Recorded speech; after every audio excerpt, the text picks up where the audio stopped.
चलिए तो आज से हम लोग पहली पहली तो क्लास सबकी है ना। पहली क्लास ही है।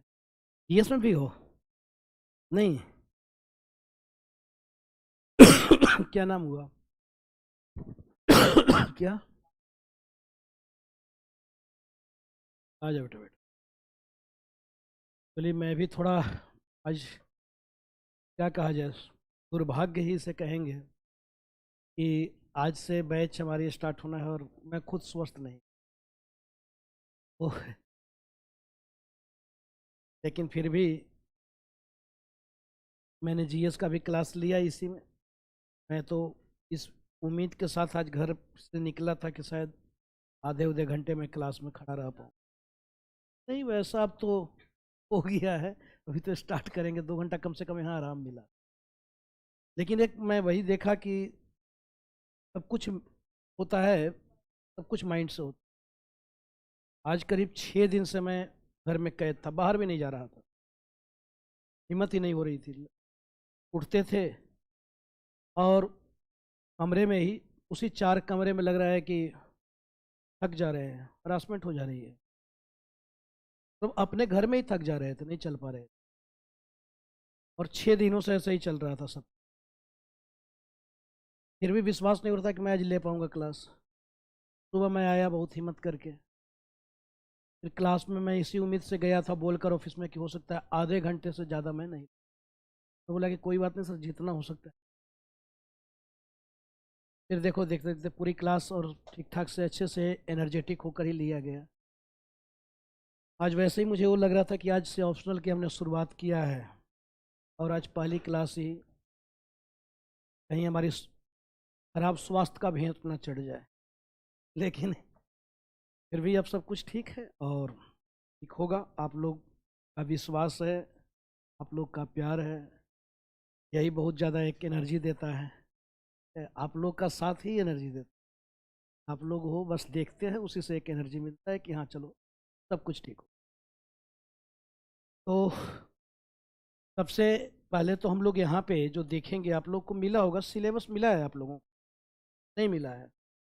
मिल गया, सभी लोगों को मिला।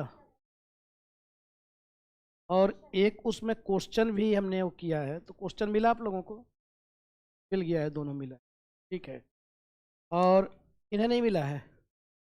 जिन्हें नहीं मिला है वो लोग ले लीजिए आप लोग। और ऑनलाइन वाले जो भी हैं, आप लोगों को दिया जाएगा, आप लोगों को सेंड कर दिया जाएगा, आज ही मैं कर दूंगा है सिलेबस और एक कोर्स दोनों। जिन्हें नहीं मिला है आप लोग ले लो, और ऑनलाइन में भी सबको भेज दिया जाएगा सिलेबस और क्वेश्चन। एक क्वेश्चन अभी केवल एंशियंट का ही दिया गया है, पूरा एंशियंट का ही इसमें भी क्वेश्चन होगा, एंशियंट इंडिया का, जितना हम लोग को देखना है। क्योंकि किसी भी चीज़ को पढ़ने से ज़्यादा ज़रूरी है उसके विषय में पहले जानना कि हमें क्या पढ़ना है। और ऐसे भी आप देखो तो इस एग्जामिनेशन में ऑप्शनल का बहुत बड़ा रोल है, क्योंकि बिना ऑप्शनल के सिलेक्शन लेना बड़ा मुश्किल। और अगर हो भी जाएगा, हो भी गया, तो रैंक उठाना बड़ा मुश्किल। क्योंकि यह ऑप्शनल आपको केवल सिलेक्शन ही नहीं दिलाता है, यह आपको एक बेहतर रैंक भी उपलब्ध करवाता है। और वह ऑप्शनल के दम पर ही हो सकता है। और इसमें अगर आप अच्छे से काम करते हो तो बहुत असंभव नहीं है कि आप 300+ मार्क्स आप नहीं। क्योंकि यह एक ऐसा ऑप्शनल है कि जिसमें बहुत सामान्य तौर पर भी, जो सामान्य भी जो विद्यार्थी होते हैं, मुझे नहीं लगता है कि 250 से नीचे हिस्ट्री में किसी का मार्क्स आए। 200 से 250 के बीच में मार्क्स रह जाता है। सिलेक्शन तो इससे नहीं होगा, लेकिन आपको यह ऑप्शनल का मार्क्स रुलाएगा नहीं। बाकी सब्जेक्ट में आप इतना भी उम्मीद नहीं, बाकी सब्जेक्ट में तो इतना पढ़कर उठाया जाता है, बहुत लोग मेहनत करते हैं तब जाकर 270 तक वहाँ पे आता है। और यहाँ पे जो मेहनत नहीं भी करते हैं वो भी कम से कम 200 से 250 240 के बीच में ले आते हैं। दोनों पेपर मिले। आ जाता। तो इसमें थोड़ा मेहनत करने की ज़रूरत है, समझने की ज़रूरत है। अब यहाँ पे आप लोग बैठे हो तो अब इसका आज का चर्चा यह तो नहीं होगा कि ऑप्शनल क्या डिसाइड करना चाहिए, है ना। वो तो तब होता है कि जब पहली क्लास हो डिसाइड ही जब ना की हो। बहुत लोग आते हैं कि ऐसा ही चलो देखते हैं क्या होता है। तो कम से कम उस स्थिति में मैं जहाँ तक सारे चेहरे को देख पा रहा हूँ, तो मुझे ऐसा तो नहीं लग रहा है कि कोई ऐसे स्थिति में है जो अभी ऑप्शनल को लेकर दुविधा वाले स्थिति में। तो ऑप्शनल क्या डिसाइड करना चाहिए, कैसे डिसाइड करना। तो कम से कम एक टॉपिक पर तो चर्चा हम लोग आज करेंगे इस पे। अब इसकी मुझे कोई उपयोगिता नज़र नहीं आ रही है कि अब यह उपयोगी रहा इस पे चर्चा करना इस क्लास में कि ऑप्शनल कैसे डिसाइड करना चाहिए और क्या लेना चाहिए। सभी लोगों ने हिस्ट्री दे रखा है सभी ऊपर, लेकिन फिर भी ऑप्शनल के संदर्भ में हम लोग को कुछ बातों को यहाँ पे जानना है। ऑप्शनल के विषय में पहले हम लोग को यह जानना है सबसे पहले कि देखो हिस्ट्री ऑप्शनल में कि भाई जैसे अब आपने ऑप्शनल ले लिया, ऐसे भी अगर कोई भी ऑप्शनल हो तो एक दो चीज़ों को तो ध्यान रखना चाहिए कि जो भी वैकल्पिक विषय हो उस वैकल्पिक विषय का आधार क्या होना चाहिए। वैकल्पिक विषय का आधार क्या होना चाहिए, बेस क्या होना चाहिए, थोड़ी सी इसकी जानकारी तो होनी चाहिए। कहीं अगर थोड़ी बहुत दुविधा हो तो वह दुविधा भी समाप्त हो जाएगा कि वैकल्पिक विषय का आधार होना क्या चाहिए, कैसे आखिर इसको चयन करना चाहिए। तो ये तो बहुत सामान्य सी चीज़ है, मुझे लगता है कि सबको इसके विषय में आप लोग परिचित होंगे कि कोई भी ऑप्शनल लेने से पहले सबसे पहले तो उसमें देखा जाता है कि भाई आपका ऐसे या इंटरेस्ट का एग्ज़ाम तो है नहीं, ऐसा तो है नहीं कि यूपीएससी का एग्ज़ाम कोई इंटरेस्ट का एग्ज़ाम है। यहाँ इंटरेस्ट हो या ना हो हमें पढ़ना सब कुछ पड़ता है, जिसमें इंटरेस्ट नहीं है उसको ज़्यादा पढ़ना पड़ता है ना, सिलेक्शन तभी होता है। तो यह इंटरेस्ट का एग्ज़ाम तो है नहीं, लेकिन फिर भी जब आप चूँकि अब इसमें जुड़ चुके हो तो जुड़ने के बाद इंटरेस्ट पैदा करना पड़े। तो एक तो आपको यह देखना है कि इंटरेस्ट आपका उसमें, अब इसमें क्योंकि जब देखो जब विकल्प ही आपके पास सीमित हो, विकल्प ही सीमित हो तो फिर चुनाव उसी में से किया जाएगा। ऑप्शन अगर आपके पास 4 ही दिया जा रहा है तो 5वें ऑप्शन की ओर आपको देखना भी अपराध है। जरूरी थोड़ा है कि नहीं ये चारों छोड़कर 5वां पसंद है मुझे, ये 4 ही आपको दिया जा रहा है, इसी 4 में से आप पसंद करो। अब शादी के लिए अगर फोटो ही 3 आया है तो आप फिर उसी 3 में से चुनने के लिए आपको कहा जा रहा है। अब उसी 3 में से चुनना है, अच्छा है बुरा है जैसा भी है, अब उसी 3 में से चुनना है, वही आपका फाइनल डिसीजन होना चाहिए। अब उसके बाद फिर बाहर नहीं कि और कुछ मन में कुछ और चल रहा है, माइंड में कोई और फोटो चल रहा है, तो वो सब कोई काम आने वाला है। तो इसलिए यहाँ पे वो अब सीमित कर दिया गया है। जब आप इस एग्ज़ाम में आते हो, जब इस सिलेबस को सारा देखते हो, तब उसके अकॉर्डिंग फिर आपको देखना है कि अब इसमें इंटरेस्ट मेरा किस में बन रहा है। पहले का इंटरेस्ट अब आप छोड़ दो, अब इसमें इंटरेस्ट किस में बन रहा है। तो एक तो पहले इंटरेस्ट होना चाहिए। दूसरा चीज़ कि आपको यह भी ध्यान रखना होता है कि सिलेबस ऐसा हो जो थोड़ा उपयोगी हो, जीएस में मददगार हो। क्योंकि यहाँ पे देखो कोई भी 5 साल 8 साल के लिए नहीं आता, सबके पास एक निश्चित समय होता है, निश्चित टाइम दिया हुआ है, सब लोगों ने अपना अपना टाइम निर्धारित किया होगा। तो कोई अनिश्चित समय काल के लिए नहीं है, सबके पास अपना टाइम निर्धारित है कि भाई मेरे पास इतना टाइम है। अब इसमें आपको बस यह देखना है कि मुझे किससे फ़ायदा हो सकता है, कौन सा ऐसा सब्जेक्ट रखा जाए जिस सब्जेक्ट को हम अगर एक जगह पढ़े तो मल्टीपल उसका फ़ायदा हो। तो वह भी हमें ध्यान रखना होता है। वैसा सब्जेक्ट अगर कोई है, वैसा ऑप्शनल अगर कोई है, तो वह ज़्यादा थोड़ा सा सही रहेगा लेना कि भाई उसका मल्टीपल फ़ायदा होने जा रहा है, एक जगह पढ़ेंगे और भी जगह उसका उपयोग हम कर सकते। एक और इसमें ध्यान रखना चाहिए तीसरा, और वह ध्यान रखना चाहिए कि जब भी आप ऑप्शनल का डिसीजन लेने जाते हो, डिसाइड करते हो, तो आपको यह भी देखना होता है कि कोई ऐसा सब्जेक्ट ना हो जो करेंट से जुड़ा हो, आज पढ़े फिर अगले साल बदल जाए, कुछ और ऐड करना पड़े, बहुत इंकर का को पढ़ना पड़े, तो बहुत सारी ऐसी चीज़ें होती है सब्जेक्ट में। तो हमें यह भी ध्यान रखना होता है कि वैसे सब्जेक्ट से थोड़ा बचा जाए। जो करेंट से जो जुड़ा सब्जेक्ट है, बहुत ऐसा सब्जेक्ट है जिसमें आए दिन बदलाव होते रहता है, और आज आप पढ़े हो, पता चला कि अगर आप अगले साल ना दिए, उसके अगले साल ना दिए, तो फिर पढ़ा हुआ बेकार चला। अगर 30% भी चीज़ें अगर बदल रही हैं तो फिर वो उपयोगी नहीं है, वो फिर समय आपका व्यर्थ हो रहा है, तो उससे भी बचने का कोशिश करना चाहिए।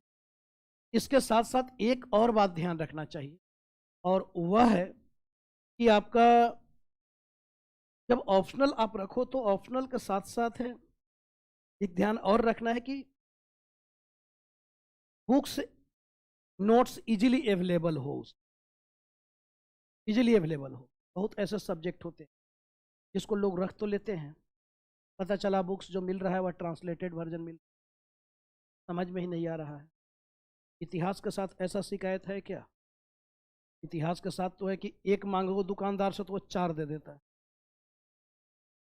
आप केवल एंशियंट लेने जाओ, 5 किताब धरा देगा कि एंशियंट में 5 है, बताओ। तो यहाँ पे कम से कम बुक्स को लेकर, नोट्स को लेकर कोई रोना नहीं, लैंग्वेज को लेकर कोई रोना नहीं। बहुत ऐसा भी होता है कि सब्जेक्ट के साथ साथ यह भी ध्यान रखना होता है कि मान लो कोई सब्जेक्ट आपने लिया, अब वो सब्जेक्ट आपके अकॉर्डिंग ही सही नहीं है, पता चला आप हिंदी मीडियम के हो और वो सब्जेक्ट ही हिंदी मीडियम के अकॉर्डिंग नहीं है। बहुत ऐसे सब्जेक्ट होते हैं, उनका नेचर ही उस तरीके का नहीं है, उनकी प्रकृति ही उस तरीके की नहीं है। तो वहाँ भी हमें ध्यान रखना है कि हम किस मीडियम में हैं, हम जिस मीडियम में हैं हमें उस मीडियम के अकॉर्डिंग काम करना होगा। तो जब ये सारी चीज़ें अगर तारतम्यता बनाकर आप चलते हो, उसके बाद फिर 5वां आता है कि भाई जो आपको टीचर हैं, क्या वो आपको गाइड कर पा रहे हैं, क्या वो आपको टाइम टू टाइम मिल पा रहे हैं, क्या आप उनसे आंसर चेक करवा पा रहे हो, क्या आपका वह चेक हो पा रहा है। फिर ये सारी चीज़ें, फिर उसके बाद फिर लास्ट तो है आपका मेहनत। ये सब कुछ होने के बावजूद भी अगर आप मेहनत नहीं करोगे तो चाहे वह कोई भी ऑप्शनल हो, बेकार ही, फिर कोई मतलब। ये सब तभी सही हो सकता है जब उसके अकॉर्डिंग आप मेहनत भी उस तरीके से करते हो। अब यहाँ एक दूसरा हमें ध्यान देना है ऑप्शनल में कि वैकल्पिक विषय की रणनीति क्या होनी चाहिए। वैकल्पिक विषय जो भी ऑप्शनल आप रखते हो, कि क्या स्ट्रेटजी, क्या सबसे जरूरी होता है स्ट्रेटजी एग्जाम में, कहीं भी पूरे जीवन में जब तक आप सही तरीके से स्ट्रेटजी बनाकर आप काम नहीं करते हो तो आपको सफलता हाथ नहीं। तो यह बहुत जरूरी जरूरी होता है कि वैकल्पिक विषय के लिए क्या रणनीति होनी, विषय के लिए रणनीति, रणनीति क्या रणनीति होनी, इसकी भी बहुत ज़्यादा जरूरी है कि क्या हमें स्ट्रेटजी क्या बनाना चाहिए, क्या रणनीति क्या होनी चाहिए। अगर जहाँ तक रणनीति की बात की जाए तो सबसे पहला तो यह कोशिश होना चाहिए कि जो विगत वर्षों के उनको प्रश्नों को आप उसके प्रारूप को तैयार करें। सबसे पहला कोशिश, ये चाहे कोई भी ऑप्शनल, विगत वर्षों के प्रश्नों के उत्तर के प्रारूप तैयार करें, तैयार करें। एक काम तो यह होना चाहिए कि जो भी विगत वर्षों के प्रश्न आया हुआ है, आप उसका एक प्रारूप तैयार करो, आप उसका आंसर का एक बनाओ, आप एक डायग्राम बनाओ, आप उसको भाई क्या होना चाहिए, कैसे लिखना चाहिए। तो इससे क्या होगा कि आगे आपको बहुत ही हेल्प मिलेगा, बहुत हेल्प मिलेगा। तो आप जब तक इस तरीके से काम नहीं करोगे तो पहला कोशिश तो यह होना चाहिए कि जो भी विगत वर्षों के प्रश्न आए हुए हैं उनके उत्तर का आप एक प्रारूप तैयार करें, आप उसका एक पूरी तरीके से खाका बनाएं, क्या होना चाहिए, क्या पूछा जा रहा है। इससे आपको यह भी पता चलेगा कि हाँ भाई आप प्रश्न को समझ पा रहे हो या नहीं। इससे आपको यह भी पता चलेगा कि प्रश्न कैसे पूछे जा रहे हैं, क्वेश्चन का स्टैंडर्ड पता चलेगा। इससे आपको पता चलेगा कि वह टॉपिक कितना महत्वपूर्ण है आपके ऑप्शनल के लिए। इससे आपको यह भी पता चलेगा कि क्या बार बार ऐसे प्रश्न आ रहे हैं, तो यानी इस पर ज़्यादा फोकस करने की ज़रूरत है। तो एक तो आपको यह काम भी करना है कि विगत वर्षों के प्रश्न के उत्तर के प्रारूप को तैयार करें आप। इसके साथ साथ दूसरा काम आपको क्या करना है कि सामान्य अध्ययन, क्योंकि अब हिस्ट्री है, तो हिस्ट्री है तो हिस्ट्री आप जीएस में भी तो पढ़ रहे हो, और जीएस में पेपर फर्स्ट जो है वह तो हिस्ट्री से ही रिलेटेड है, वहां से तो प्रश्न पूछा ही जा रहा है।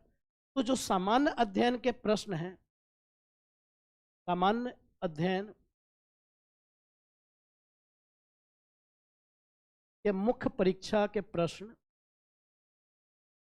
मुख्य परीक्षा के प्रश्नों के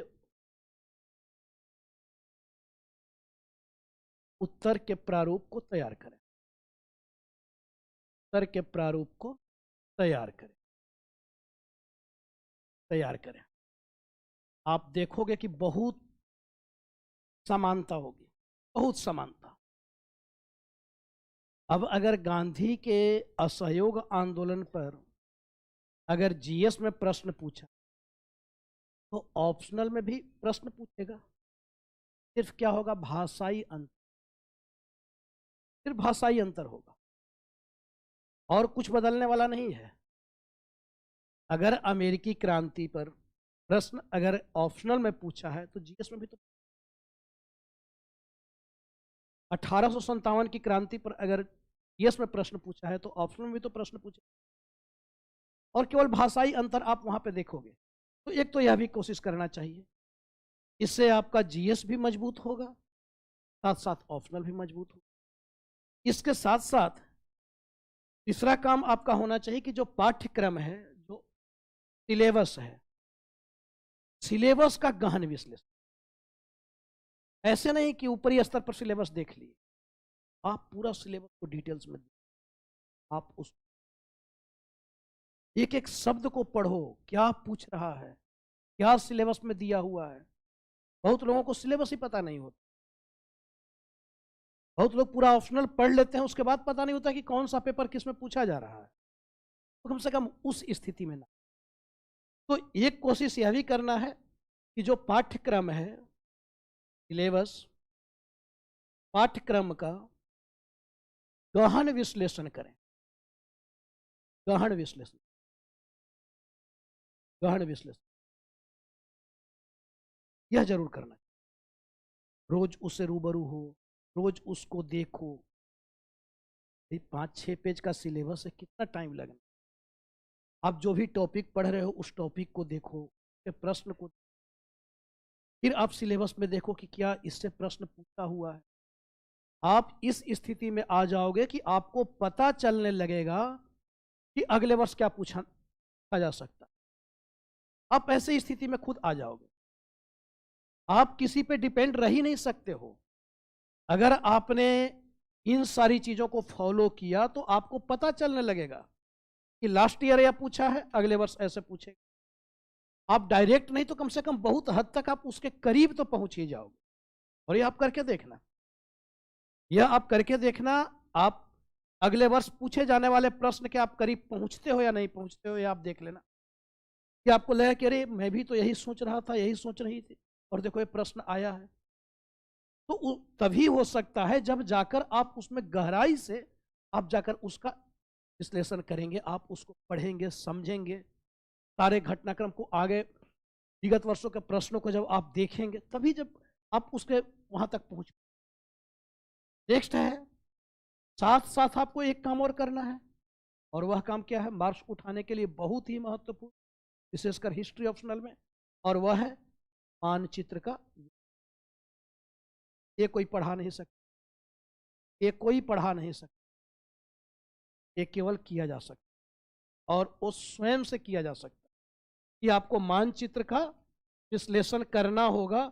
मान लो मैं कितना भी बता दूं कि जम्मू कश्मीर में बुर्ज होम है, नवपाषाणिक स्थल है, गर्त आवास का साक्ष्य मिला है, कुत्ते को दफनाने का साक्ष्य मिला है, लेकिन वह तभी आप कर सकते हो जब आप मैप को देखते रहोगे। बुर्ज होम वह तभी हो सकता। मैं जितना भी बता दूं कि यह सांची है, यहाँ से अशोक का स्तूप प्राप्त हुआ है, इस स्तूप की यह विशेषता है, सांची स्तूप की ऐसे है वैसे, लेकिन वो तभी हो सकता है जब आप उसको मानचित्र में देखोगे। यह सांची है कहाँ, भरहुत है कहाँ, पिपरहवा है कहाँ, ताम्रलिप्ति है कहाँ। ये तभी हो सकता है जब आप उसको देखोगे। संगमकालीन बंदरगाह किधर है।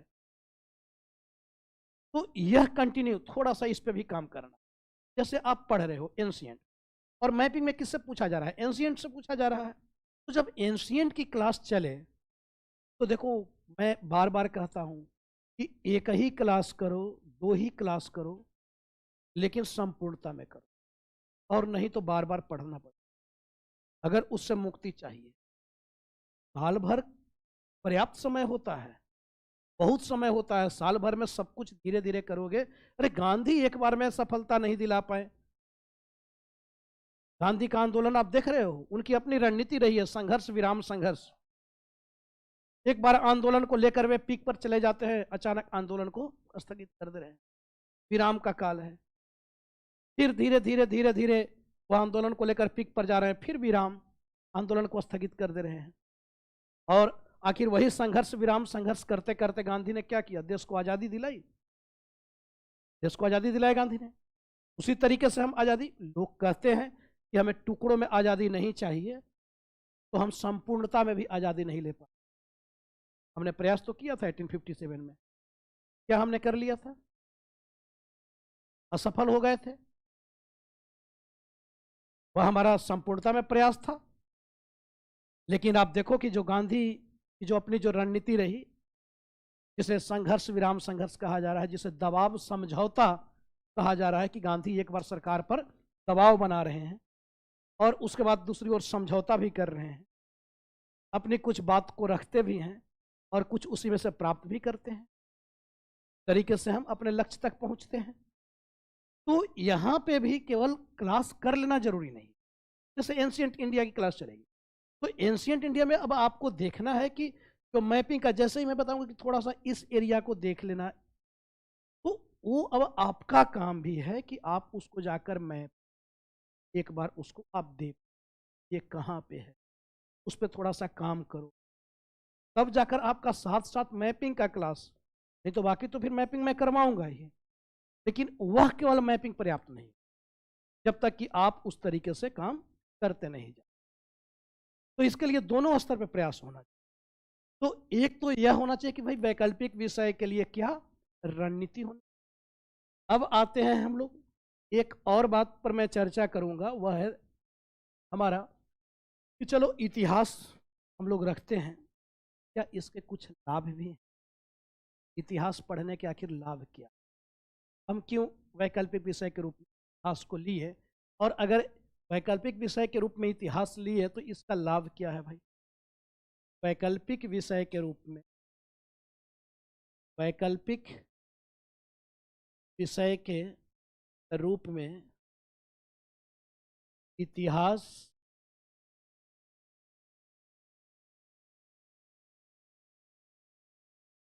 का लाभ है। इसका क्या लाभ है, कुछ लाभ है। अगर वैकल्पिक विषय के रूप में इसे पढ़ा जाए तो इसका क्या लाभ हो सकता है, क्या लाभ मिल रहा है, कहाँ कहाँ लाभ मिल रहा है। तो एक तो इसका सीधा सीधा लाभ हमें कहाँ मिल रहा है, कहाँ मिल रहा है, प्रारंभिक परीक्षा में मिल रहा है। एक तो इसका लाभ हमें यहाँ मिल रहा है डायरेक्ट, और वह डायरेक्ट लाभ कहाँ मिल रहा है, प्रीलिम्स के। ऐसा हो सकता है क्या कि आप मान लो हिस्ट्री, कहीं हिस्ट्री में किताबों में लिखा हुआ है कि यह पीटी के लिए, ये जीएस के लिए, ये ऑप्शनल के लिए, ऐसा कहीं लिखा हुआ है क्या। आप भी विपिन चंद्रा पढ़ते हो आधुनिक भारत के लिए, पीएल ग्रोवर पढ़ते हो आधुनिक भारत के लिए। क्या वहाँ पे ऐसा कहीं है कि ये पीएस के लिए है, ऑप्शनल के लिए है, या ये पीटी के लिए है? मान लो अगर आपने पढ़ा, अगर आपने असहयोग आंदोलन पढ़ा, तो क्या उस असहयोग आंदोलन से प्रारंभिक परीक्षा में पूछे जाने वाले प्रश्न को आप गलत कर दोगे कि नहीं मैं इसको पीटी के लिए नहीं पढ़ा था, मैं तो इसको ऑप्शनल के? या ऐसा हो सकता है कि आपने असहयोग आंदोलन को पूरा पढ़ा और उससे रिलेटेड आपको प्रारंभिक परीक्षा में प्रश्न पूछा जाएगा तो वह आपके रेंज से बाहर हो जाएगा? ऐसा हो सकता है क्या है? ऐसा होगा? नहीं होगा। ऐसा तो नहीं है कि आपने उसको पढ़ा और वह आपके प्रारंभिक परीक्षा के रेंज से बाहर हो जाए, ऐसा तो नहीं हो सकता है। तो एक तो यहाँ पे हम लोग यह भी देखते हैं कि प्रारंभिक परीक्षा में इसका लाभ कहाँ मिल रहा है, तो सीधा सीधा इसका लाभ हमें प्रारंभिक परीक्षा में मिल रहा है कि हमारा समय, एक बहुत बड़ा समय बचा। हम एक चीज को पढ़ रहे हैं और 3 जगह फायदा मिल रहा है। दूसरा इसका लाभ हमें कहाँ मिल रहा है? दूसरा लाभ कहाँ मिल रहा है? मुख्य परीक्षा में। मुख्य परीक्षा कहाँ पे? पेपर प्रथम, फर्स्ट पेपर में इसका लाभ हमें मिल रहा है पीएस में। एक तो यहाँ पे इसका हमें डायरेक्ट लाभ मिल रहा है, इसके साथ साथ तीसरा तो हमें और कहीं पे लाभ मिल रहा है। क्या हमें और कहीं लाभ मिल रहा है? मुख्य परीक्षा पेपर सेकंड में मिल रहा है, पेपर सेकंड में भी मिल रहा है, यहाँ भी हमें इसका लाभ मिल रहा है सेकंड पेपर में भी। जब आप आईआर में मान लो अगर आप पढ़ रहे हो तो वहाँ अगर वर्ल्ड हिस्ट्री को आप अच्छे से, उसका लाभ आपको मिलता है, उसका लाभ आपको मिलता है सेकंड। इसका लाभ आपको एसए में मिलता है, इसका लाभ आपको पेपर 4 में मिलता है, जहाँ पे आप वहाँ पे भी दर्शन पढ़ते हो तो बुद्ध का दर्शन है, महावीर का दर्शन है, गांधी का दर्शन, आनंद का, तो आप 4th पेपर में पढ़। तो एक सब्जेक्ट से आप कितना उम्मीद और लगाए हुए हो, अब क्या उसका मतलब पूरा निचोड़ कर रख दोगे क्या? एक सब्जेक्ट अगर इतना लाभ आपको दे रहा है तो अब इससे और आप उम्मीद क्या लगा सकते कि और इसको क्या नहीं देना चाहिए? इतना हो सकता है उस सब्जेक्ट से आपको लाभ मिले। तो एक तो वैकल्पिक विषय के रूप में अगर इतिहास को आप रख पढ़ रहे हैं, इसका डायरेक्ट लाभ आपको इन जगहों पे प्रारंभिक मुख्य परीक्षा में उसका लाभ मिल रहा है। अगर मुख्य परीक्षा में मान लो कोई भी प्रश्न पूछा जा रहा है, तो कोई भी प्रश्न पूछा जा रहा है तो ऐसा तो है नहीं कि वह मुख्य परीक्षा में पूछा जाएगा तो ऑप्शनल में नहीं पूछा जाएगा, ऑप्शनल में तो मुख्य परीक्षा में नहीं, क्योंकि बहुत ऐसे क्वेश्चन को आप देखोगे जो मेंस में भी पूछा है, वही क्वेश्चन को ऑप्शन में। जैसे 1857 की क्रांति पर ही एक स्टेटमेंट है कि न तो प्रथम न ही राष्ट्रीय स्वतंत्रता संग्राम। अब यह स्टेटमेंट आपको आरसी मजूमदार का है और इस स्टेटमेंट को ऑप्शनल में भी 2-2 3-3 बार पूछा है, पीएस में भी, दोनों जगह पे पूछा हुआ है, दोनों जगह प्रश्न पूछे हुए हैं। इसी तरीके से आप देखें तो वर्ल्ड हिस्ट्री का क्वेश्चन आप देख लें, किसी भी क्वेश्चन को आप देखो, फ्रांसीसी क्रांति को आप देख लो वर्ल्ड हिस्ट्री के क्वेश्चन में, अगर फ्रांसीसी क्रांति में पूछा जा रहा है कि भाई नेपोलियन क्रांति पुत्र था और क्रांति हंता भी, तो ऐसा नहीं कि केवल आपको ऑप्शनल में पूछेगा, जीएस में नहीं पूछेगा। अगर ब्रिटिश नीति आपसे पूछा जा रहा है तो ब्रिटिश नीति आपको ऑप्शनल में भी पूछा जाएगा, जीएस में भी पूछा जाएगा। अगर गांधी के विचारधारा आपसे पूछा जा रहा है तो वह जीएस में भी पूछा जाएगा, ऑप्शनल में भी पूछा जाएगा। कहीं से जरा भी एक भी अंतर आपको अलग पढ़ना ही नहीं है, अलग आपको पढ़ना ही नहीं है। यही एक ऐसा सब्जेक्ट है जिसको पूरा का पूरा हिस्ट्री आप जीएस में यूज कर रहे हो, पूरा का पूरा आपको ऑप्शनल में, कहीं कोई बदलाव नहीं है। और यही एक ऐसा सब्जेक्ट है जिसको पढ़ते सभी लोग हैं, हर स्टूडेंट को 2-2 ऑप्शनल पढ़ना पड़ता है। एक इतिहास सबको गिफ्ट में मिला होता है यूपीएससी में, लेकिन अगर आपने इतिहास को रखा तो आपका एक तो ऐसे ही समय आपका बचा कि आपको गिफ्ट में अब नहीं, यानी एक के साथ एक फ्री वाला तो सबको करना है कि चाहे कोई भी ऑप्शनल रखें, उनको एक और ऑप्शनल पढ़ना होगा और वह इतिहास पढ़ना, क्योंकि इतिहास के बिना सिलेक्शन देना सोचना भी अपराध है। कि आप सोच सकते हो, कोई अगर सोच ले कि नहीं हमें इतिहास के बिना सिलेक्शन हो जाएगा, वह पीटी पास करके दिखा ले। 18 से 20 क्वेश्चन वह कहाँ, वह मेंस पास करके दिखा ले। पूरे 14 क्वेश्चन वह कहाँ से मैनेज करेगा पेपर फर्स्ट। तो इसलिए आप देखते हो कि हिस्ट्री जो है यह सबको पढ़ना है, चाहे ऑप्शनल हो या। अब इसमें आप अगर फायदा नहीं उठा तब तो फिर व्यर्थ है कि आपका ऑप्शनल भी है, आपका समय भी बच रहा। और सबसे बड़ी चीज यह यूपीएससी का भी पसंद, यूपीएससी का भी पसंद। अगर फेवरेट नहीं होता तो मेंस के एग्जाम में पहला पेपर नहीं हो, सबसे पहला सामना आपको इसी, ऐसे ही कॉन्फिडेंस टूट जाता है। आप कहीं जाते हो थोड़ी देर में तो आप कंफर्टेबल हो ही जाते हो। अब खुद आप महसूस करो कि अगर कोई बहुत अच्छा तैयारी किया हुआ है और मेंस का एग्जाम स्टार्ट किया और उसको जैसे ही जीएस के पेपर में उससे सामना हुआ, पहला पेपर उसके इतिहास आया, उसके बाद उसकी धजिया उड़ा के रख दिया, सारी तैयारी उसकी धरी की धरी। अगले दिन वो इतना इतना प्रेशर में आता है, इतना दबाव में आता है कि वह कुछ नहीं कर पाता है। देखें इंडियन क्रिकेट टीम को, देखें एक तो ऐसे ही विकेट गिर रहा है, ऊपर से वो प्रेशर, दूसरे से कुछ और बड़े लोग पहुंचकर प्रेशर दे दिए। ये इंडिया के लिए बहुत बड़ा प्रेशर था। ऑस्ट्रेलिया को क्या था, होने के लिए कुछ भी नहीं था, ना तो अपनी जमीन ना अपने लोग। उसके पास क्या था, अपने लोग भी तो नहीं थे। यहां पे इतने बड़े जन समुदाय को लेकर चलना, उनका प्रेशर एक स्टेडियम में ऑलरेडी आपको जो क्रिकेटर है वो महसूस कर रहे हैं, उसके बाद और भी लोग पहुंच गए प्रेशर देने के लिए, वो एक्स्ट्रा प्रेशर बढ़ गया। अब उसमें सबका परफॉर्मेंस हो गया खराब। और स्टार्टिंग में ही देखे कि थोड़ा सा जैसे ही 2 विकेट गिरा, जो प्रेशर में आया उसके बाद फिर उभर ही नहीं पाया।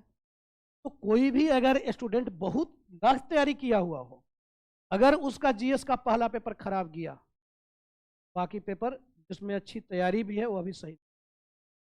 और अगर आपका पहला अच्छा गया तो बाकी फिर ऐसे भी थोड़ा बहुत मत आपका बढ़ जाता। चलो ठीक है। तो जैसे ही पहले, क्योंकि भाई ऐसे भी आप फर्स्ट जब किसी से सामना आपका होता है तो मायने वही रखता है। जाते समय कोई नहीं देखता कि कैसे जा रहे हो, जो इम्प्रेशन होता है वह पहली मुलाकात में ही होता है। बाद में मिलते रहो, कौन फर्क पड़ने वाला, तो कोई फर्क नहीं पड़ने वाला है। बाद में कुछ भी ले जाओ, कुछ भी दे दो, पहले दिन ही फटे हुए पहनकर चले गए तो फिर कोई आप छूट पाता है। पहला दिन अगर ढंग से आप गए, अरे दूसरे दिन लड़ लो, तीसरे दिन लड़ लो। पहले दिन ही गए और जाकर एकदम अल्हड़ की तरह लगे बात करने, कोई इंप्रेशन आपका हो पाएगा वहाँ? ऐसा आप ढंग से हो जाता है तो ऐसा नहीं लगे। तो यह हम लोग देखते हैं कि यह अब इसका भी, हाँ वही है, उसी को बचाना है। तो वैकल्पिक विषय के रूप में अब इतिहास का एक तो यह डायरेक्ट लाभ है, आप इतिहास का यह लाभ आपको। इसके साथ साथ अब जैसे हम लोग पेपर की, अच्छा एक और मैं यहाँ पे वो करूँगा कि इतिहास को लेकर भ्रम भी बहुत भ्रम है, और इससे ज़्यादा भ्रम किसी भी सब्जेक्ट को लेकर नहीं होगा जितना भ्रम इतिहास को लेकर है। जितने लोगों से पूछो इतिहास को लेकर सब अपना राय दे देंगे। यही एक ऐसा सब्जेक्ट है जिसको लगता है कि जानते सब हैं लेकिन जानता कोई नहीं। सबसे ज़्यादा अगर कोई स्टूडेंट कंफर्टेबल अपने आप को महसूस करता है तो उसको लगता है इतिहास ये तो पढ़े ही है, वही वह धोखा खा जाता है। तो इतिहास को लेकर कुछ भ्रम भी है। अब भ्रम क्या है? इतिहास, मैं वैकल्पिक विषय का बात कर रहा हूं। इतिहास को लेकर भ्रम। अब देखो भ्रम क्या, अब ऐसे भी बुद्ध ने भी कहा है भ्रम क्यों होता है। बुद्ध ने भी कहा है भ्रम क्यों होता है, किसी बात को लेकर भ्रम में हम क्यों होते हैं? अज्ञानता। यानी जो भ्रम में है वह ज्ञानी नहीं है, अज्ञानी है। भ्रम तभी होता है ना जब हम अज्ञानी रहते हैं। तो जो भी इतिहास को लेकर अगर भ्रामक बातें बता रहा है उसको इतिहास की जानकारी ही नहीं, वह अज्ञानतावश ऐसा कुछ बोल रहा है। यही तो बुद्ध ने भी कहा है, यही शंकराचार्य ने भी कहा है, ब्रह्म सत्यम जगत मिथ्या। तो अब यहां पे चूंकि हम हमेशा क्या है कि हम ब्रह्म को लेकर ही हम अज्ञानी बने हुए। अब जगत को लेकर, संसार को लेकर भाई हमें लगता है कि हम जो भी खुले आंखों से देख रहे हैं वही हमारा सब कुछ हमारा है, या यही सत्य है, जबकि ऐसा कुछ है क्या? वह एक स्वप्न है। जो हमारे अंदर की जो चाहत है, जो सब कुछ प्राप्त करने की, वही तो अज्ञानता है। वही तो अज्ञानता है कि हमारे अंदर की वह चाह है कि वो सब कुछ हमारे पास होना चाहिए। यही अज्ञानता है, यही इच्छा है। इसी को मारने की बात की जाती है कि आप इसी को मारो, अपनी इच्छा को मारो। यही आपके दुख का कारण बनने वाला है, क्योंकि कोई भी जो दुखी है उसके पीछे उसका इच्छा है। और यह इच्छा क्यों हो रहा है? क्योंकि हम अज्ञानी हैं। हम अज्ञानी हैं। तो भ्रम का एक तो और कोई इलाज नहीं है, भ्रम का कारण ही है, इसका कारण ही है अज्ञानता। अज्ञानता के कारण। तो अब जब भी कोई अगर इतिहास को लेकर बोले कुछ, तो समझ जाना कि वह अज्ञानी है।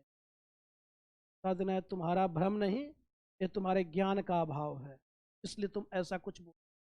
अब भ्रम क्या है भाई इतिहास को लेकर? अब भ्रम भी आप देखो तो एक तो भ्रम यह है इतिहास को लेकर कि इसमें बहुत नाम याद रखना। एक भ्रम यह भी सुनते हुए ना आप लोग, इतिहास, अच्छा अरे इसमें तो बहुत नाम याद रखना। इसमें एक दूसरा भ्रम होगा कि अच्छा बहुत सारी तिथियां भी याद, बहुत सारे डेट्स हैं, यह भी कहा जाता है ना। जैसे ही किसी को आप बताएं कि ऑप्शनल क्या हिस्ट्री, बहुत कैसे, अरे उसमें बहुत सारा नाम है, बहुत सारा डेट्स है, उसमें बहुत सारे फैक्ट्स हैं, बहुत सारे फैक्ट्स हैं, घटनाएं हैं, घटनाएं भी बहुत हैं इसमें। ये सारी चीज़ों को याद रखना होता है। ये सामान्य तौर पर सभी लोग बोलते हैं, ये भी बोल देंगे कि इसमें नंबर जो है कम आता है, नंबर कम आता है, यह भी बोला जाता है। इसमें मार्क्स अच्छा नहीं आता। ये सब क्या है? भ्रम है। और भ्रम क्यों होता है? अज्ञानता के कारण। अगर आप उन्हीं से पूछो कि ठीक है हिस्ट्री को लेकर ये सारी चीजें हैं, आप क्यों पढ़ रहे हो भाई? क्या वह नाम, क्या वह डेट्स, क्या वह इवेंट्स क्या प्रीलिम्स के लिए जरूरी नहीं, केवल ऑप्शनल के लिए है क्या? अगर आप चौरी चौरा कांड को याद रख रहे हो तो केवल ऑप्शनल पढ़ रहे हो इसलिए आपको याद रख रहे हो? अगर हिंदुस्तान रिपब्लिकन एसोसिएशन का गठन हुआ तो सिर्फ इसलिए आप याद रख रहे हो कि आपको ऑप्शनल है? हिंदुस्तान सोशलिस्ट रिपब्लिकन एसोसिएशन का गठन हुआ तो क्या इसलिए केवल आपको याद है? इसका 1924 में हुआ, इसका 1928 में हुआ, या 1922 में हुआ, तो सिर्फ इसलिए आपको पढ़ना है कि आपका ऑप्शनल है? क्या जीएस के लिए उसको? अगर सबसे ज्यादा नाम, डेट्स और इवेंट्स याद रखना है तो वह ऑप्शनल के लिए नहीं, बल्कि किसके लिए? वह ऑप्शनल के लिए याद रखने की। सबसे ज़्यादा नाम और डेट्स की जरूरत होती है, वो किस चीज़ के लिए? वह जीएस के लिए जरूरत, ऑप्शनल के लिए तो है ही नहीं। ऑप्शनल में आप कहाँ से डेट्स लिखने जाओगे, कहाँ आप बहुत सारा आप नाम लिखने जा रहे हो, वहां तो उसकी गुंजाइश ही नहीं है, उसकी जरूरत ही नहीं है। तो एक हिस्ट्री को लेकर एक यह भी भ्रम फैलाया जाता है। जहां तक मार्क्स की बात है, तो मैंने कहा पहले ही कि इससे बेहतर मार्क्स किसी और में आ नहीं सकता है, और कोई ऐसा सब्जेक्ट नहीं है जिसमें आपको मार्क्स कम आएंगे और मार्क्स ज्यादा आएंगे। कोई ऐसा सब्जेक्ट नहीं है कि जिसमें बिना पढ़े आपको मार्क्स आ जाए।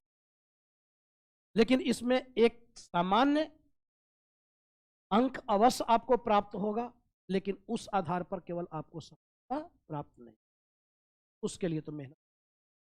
एक और भ्रम है, और वह है कि पाठ्यक्रम क्या है, इसका छोटा है ना, है? पाठ्यक्रम बड़ा है। एक यह बहुत बड़ा है इसका पाठ्यक्रम। अरे पाठ्यक्रम ऐसा कहाँ है कि हिस्ट्री का, और ऑप्शनल में तो कोई बड़ा है ही नहीं। अगर वह बड़ा है, यही सारी चीजें आप जीएस में पढ़ रहे हो, यही आप पीटी के लिए पढ़ रहे हो, मेंस के लिए पढ़ रहे हो, तब आपको पाठ्यक्रम बड़ा नहीं लगा। वहाँ भी आपने वर्ल्ड हिस्ट्री पढ़ा, वहाँ भी आपने आर्ट एंड कल्चर पढ़ा, वहाँ भी आप मॉडर्न इंडिया 1 महीना पढ़े, 1.5 महीना पढ़े, वहाँ भी आप एंशियंट मेडाइवल पढ़े। बताओ कौन सा छूटा? वो तो सबको पढ़ना हुआ, बल्कि वो तो ऑप्शनल वालों के लिए और फायदा यह हुआ कि उसको डबल उसको मिल रहा है, 2 बार रिवीजन हो गया। तो अब बड़ा मतलब वहां उनको बड़ा नहीं दिखाई देता है। वो जीएस में पढ़े तो ठीक है, वो बड़ा नहीं है। अब वही चीजें अगर सेम उठाकर ऑप्शनल में पढ़ना हुआ तो बड़ा हो गया। और यूपीएससी का कोई सिलेबस इतना बड़ा नहीं है कि उसमें साल भर लग जाए, और कोई सिलेबस इतना छोटा नहीं है कि वो ऐसा किसी के साथ भेदभाव नहीं किया। हाँ, कोई सिलेबस सिर्फ यह हो सकता है कि 10 दिन पहले समाप्त हो सकता है, कोई 10 दिन बाद समाप्त, इससे ज़्यादा और कुछ होने वाला नहीं। अब 10 दिन में अगर किसी को खुशी मनानी हो, यह कह कर कि तुम्हारा वाला समाप्त नहीं हुआ, मेरा वाला तो हो गया, भैया तुम मना, उससे ज़्यादा और खुशी कुछ नहीं। लेकिन यह जब समाप्त होगा तो केवल सिलेबस समाप्त नहीं होगा, आपकी पूरी तैयारी को समाप्त, इसके साथ साथ आप प्रीलिम्स, मेंस, ऑप्शनल सारे स्तर पर आपकी तैयारी। तो यह इतिहास के संदर्भ में हम लोगों को यहाँ पे देखना था। अब बहुत सारी चीजें, अब यहाँ पे कुछ वैसा मुझे लगता नहीं कि बहुत सारा चीजें अब चर्चा किया जाए आपसे, ऑप्शनल कैसे क्या होना चाहिए, कैसे रख, जरूरत तो यहाँ पे है नहीं। हम लोग अगर टू द पॉइंट सारी चीज़ों को समझते हैं, अगर यहाँ तक आप लोग समझ चुके हो, देख चुके, ऐसा भी नहीं है कि कोई मैं अनजाना हूँ, ऐसा भी नहीं है कि मैं कोई नया हूँ, है ना। तो बाकी बहुत सारी चीज़ों को आप लोगों ने पढ़े भी हो, यह भी नहीं है कि हमारे पढ़ाने के शैली से आप परिचित नहीं, समझाने के तरीके से आप परिचित। यह जरूर हो सकता है कि चीज़ें को आपको लगे या न लगे, आप सोचते रहोगे कि इसको और बेहतर तरीके से समझा दिया जाता तो शायद मैं उसको 2 बार और समझा, जब तक आप सोच, क्योंकि ये इतनी तो समझ है ही अभी तक जो मैं विकसित किया हूँ देख कर, कि मुझे पता तो चल ही जाता है कि भाई कौन क्लास में समझ पा रहा है, कौन नहीं समझ पा रहा है, या कहाँ पे ओवरऑल बच्चों को इसमें दिक्कत आने लगी। अगर मैं रात दिन उससे जुड़ा हूँ तो इतनी समझ है कि हाँ यहाँ पे किस बच्चे को, अब वह हमारा फिर हमारा फिर उत्तरदायित्व होता है कि भाई उसको कैसे और मैं आसान करके उसको आप तक मैं डिलीवरी कर, फिर वो हमारी भूमिका हो, उसको और कैसे आसान किया जाए और कैसे उसको ठीक किया जाए, जिससे कि आप उसको लिख भी पाए। और सबसे जरूरी है समझ, सबसे ज्यादा जरूरी है यहाँ तो लोगों को मैंने देखा है कि कोई भी ऑप्शनल अगर स्टार्ट करता है तो स्टार्ट लोग करते हैं तो विश्व इतिहास से स्टार्ट, विश्व इतिहास से वो जानबूझकर किया जाता है। ऐसे सब्जेक्ट से स्टार्ट किया जाएगा जहां पे आपकी कोई समझ नहीं है और जहां पे खूब कहानियां भरी पड़ी हुई। अब वहां पे आपको लगता क्या बात बता दिया, नेपोलियन क्रांति पुत्र के साथ साथ क्रांति हंता निकला। बच्चा उसी में परेशान है कि टीचर ने क्या बड़ा शब्द कह दिया, नेपोलियन क्रांति पुत्र कैसे। अब वह उसी में परेशान है, प्रतिनिधित्व नहीं तो कर नहीं। अब इसको लेकर अमेरिका में क्रांति हो गया, अब उसी में टीचर खेल रहा है और बच्चे एकदम वाह क्या सर ने तो एकदम दिमाग की बत्ती ही जला दी। अब इसमें बच्चे परेशान हैं और जब मेन चीज जब पढ़ाना है वहां पे भाग खड़े हो। केवल एक सब्जेक्ट, मैं ऐसे ऐसे टीचरों को जानता हूं, नाम नहीं बताऊंगा, इन्हें चुने ऑप्शनल, कि जो डेढ़ डेढ़ महीने तक फ्रांसीसी क्रांति पढ़ा। इन्होंने कितने बच्चों के भविष्य को बर्बाद किया। 1.5 महीने फ्रांसीसी क्रांति पढ़ाने की क्या जरूरत है। अब 1.5 महीना, अब फ्रांसीसी क्रांति 2 महीना फ्रांसीसी क्रांति चल, तो बोले फ्रांस में क्रांति क्या हुई कि तुम पूरे क्लास में क्रांति करवा दिए। अब बच्चा अलग परेशान है उस पूरे फ्रांसीसी क्रांति के चक्कर में, कब समाप्त होगा कब समाप्त होगा। उसके बाद बच्चे को लगता है कि अब जितना तेजी से समाप्त हो। टीचर भी तो वही चाह रहा था कि बाद में आप कुछ पूछो नहीं, बस जल्दी से जल्दी। अब आपकी भी वही मनोदशा है कि अब जल्दी से निकले समाप्त हो, और वो अभी वही फिर लग जाता है करने में। क्योंकि जब 2 महीना आपका गुजरेगा तो एक सब्जेक्ट को लेकर तो आपको लगेगा कि अब सब्जेक्ट जल्दी समाप्त, और तब तक फिर धीरे धीरे समय जाएगा। 5वें-6ठे महीने तक आते आते जैसे ही आप एंशिएंट पर आए वैसे ही फिर लगा कि अब तेजी से भागो। तो ना तो आपका एंशिएंट हो पाया ना आपका मॉडर्न हो पाया। थोड़ा बहुत किस्सा कहानी आपको सल्तनत और मुगल में सुना हो गया सिलेबस, इतने में सिलेबस कम। तो जहाँ पे कहानियां हैं वहाँ पे लोग आते हैं, वहाँ से स्टार्ट कर। किसी को भी आप नहीं देखोगे कोई एंशिएंट से स्टार्ट करे क्लास को, ऑप्शनल की वो भी भाई चलो एंशिएंट से स्टार्ट कर। क्योंकि यहाँ पे पढ़ाना है, यहाँ पे बात नहीं बनाना है। और जब तक समझ विकसित नहीं होगा, जब तक आप खुद लिखने की स्थिति में नहीं आओ। तो मैंने पहले भी कहा कि हम लोग सिर्फ क्लास नहीं करेंगे, हम लोग कंप्लीट तैयारी करेंगे, और वो दोनों तरफ से, दोनों के प्रयास से ही हो सकता है। क्योंकि मैंने कहा है पहले ही कि हम लोग जो क्लास को लेकर चलेंगे वह क्लास को लेकर चलेंगे कि मंडे टू फ्राइडे जितनी क्लासेज होंगी वह तो होगी, उसके बाद सैटरडे उसका टेस्ट होगा, चाहे सैटरडे को हो चाहे संडे, उसका टेस्ट होगा, वीकली टेस्ट होगा। यानी जितना टॉपिक्स आप पढ़ोगे उसका टेस्ट होगा। और बिल्कुल यहाँ जो हम लोग इस बार बैच को लेकर मैं जो चल रहा हूँ थोड़ा बहुत मैंने चेंज भी मैं करूँगा कि हम लोग बिल्कुल सिलेबस के अकॉर्डिंग चलेंगे। एकदम स्टार्टिंग से सिलेबस में क्या दिया हुआ है, आपका नोट्स जो बनेगा वह नोट्स आपका पूरे सिलेबस के अकॉर्डिंग बनेगा। कि एक एक टॉपिक का सिलेबस में कि पहला में क्या है, दूसरा में क्या है, तीसरा में क्या है, चौथा में क्या है, पांचवा में क्या है। तो उस तरीके से जैसे अब यहाँ पे आप देखो तो यहाँ अगर हम लोग देखते हैं सिलेबस को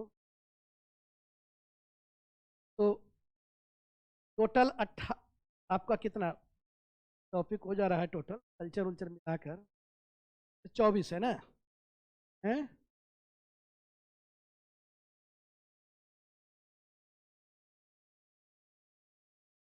क्या गया क्या?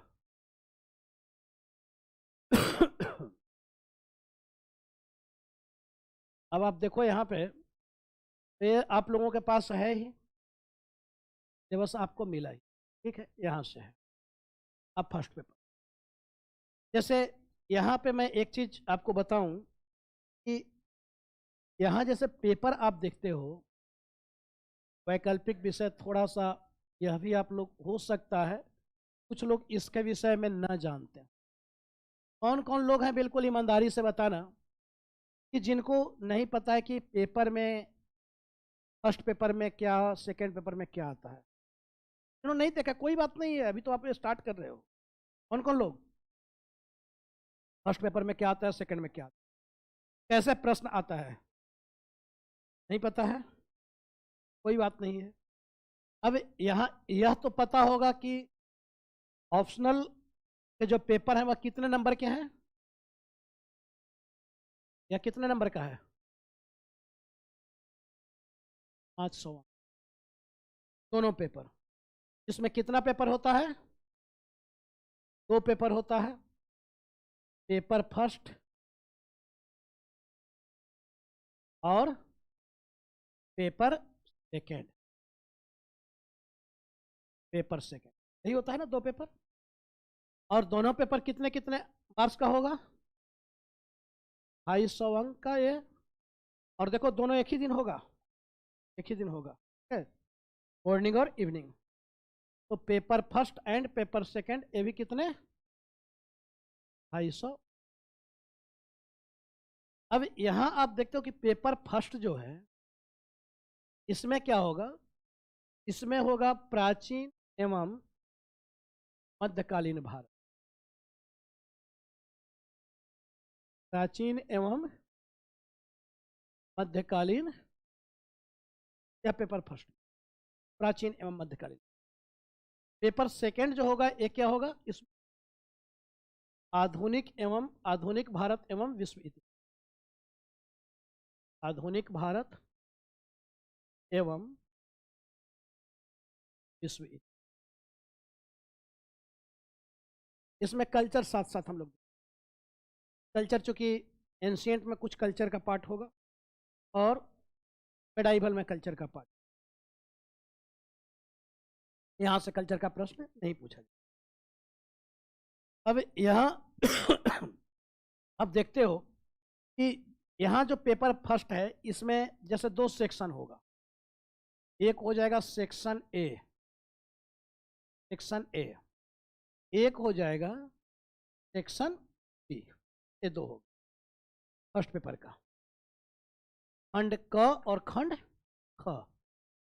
अब टोटल प्रश्न कितना लिखना होता है, 5 प्रश्न। कुल कितने प्रश्न लिखने होंगे, 5 प्रश्न। अब इसमें जैसे आप देखो कि यहाँ जैसे हम लोग देख रहे हैं कि ये 2 सेक्शन में हुआ, एक तो हो गया क्या सेक्शन ए और एक हो गया सेक्शन बी। ये मैं बात कर रहा हूं पेपर फर्स्ट का ना, पेपर फर्स्ट। सेक्शन ए जो होगा वह किससे संबंधित होगा, यह होगा प्राचीन भारत। क्लियर, यह किससे संबंधित होगा, मध्यकालीन भारत।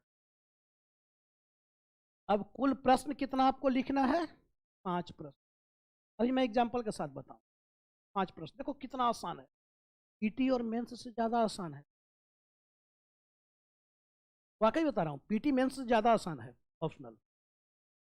अब यहां पे जैसे सेक्शन ए में आप देखो तो पहला क्वेश्चन जो इसका हो जाएगा वह किसका हो जाएगा, वह हो जाएगा मैपिंग का।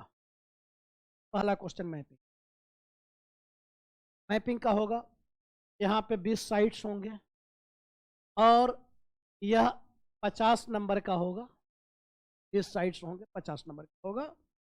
साइट्स को लोकेट करना होता है, 2-2 वर्ड में लिखना होता है, 2-2 वर्ड में लिखना।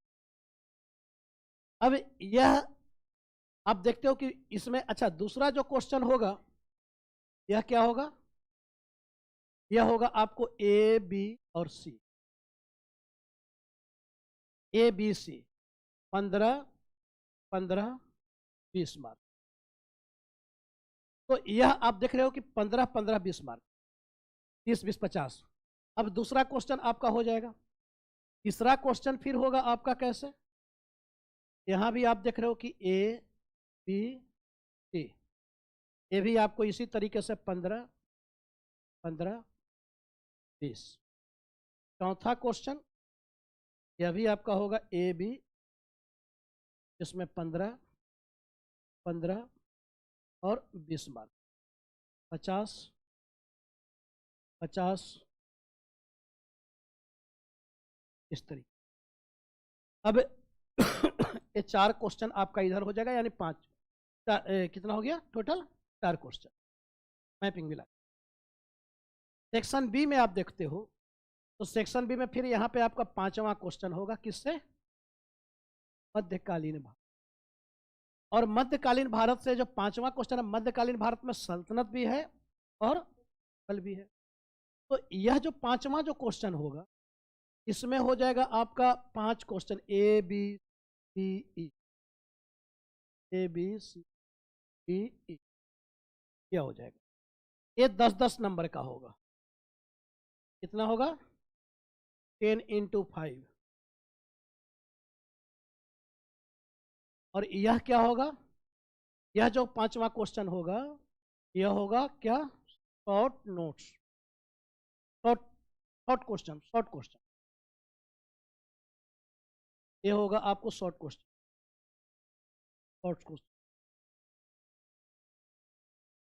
ये आपको शॉर्ट क्वेश्चन यानी कमेंट बेस्ड क्वेश्चन। मान लो आपसे पूछा गया कि कमेंट बेस्ड क्वेश्चन, या अब यहाँ तो बहुत ज़्यादा कमेंट्स वाला वैसा प्रश्न नहीं होगा, लेकिन लॉन्ग क्वेश्चन के रूप में नहीं होगा। वो आपको पूछेगा कि एकता व्यवस्था, मनसबदारी व्यवस्था, जागीरदारी संकट, अकबर की धार्मिक नीति, अकबर की धार्मिक उदारता की नीति, औरंगजेब की राजपूत नीति, ऐसे आपको शॉर्ट नोट्स। तो इस तरीके से आपको, या सल्तनत कालीन, मान लो कि दिल्ली सल्तनत एक धार्मिक राज्य था, तो ऐसे करके तो यहाँ हम लोग कोशिश करेंगे कि ऐसे क्वेश्चनों को जो शॉर्ट क्वेश्चन बनते हैं, ऐसे क्वेश्चनों को 50 से लेकर 100 क्वेश्चन का एक लिस्ट क्लास के दौरान तैयार अलग से, जो केवल शॉर्ट नोट्स पे आधारित होगा। तो मैं उसको अलग 2 कॉपी आपको अब बनाना होगा।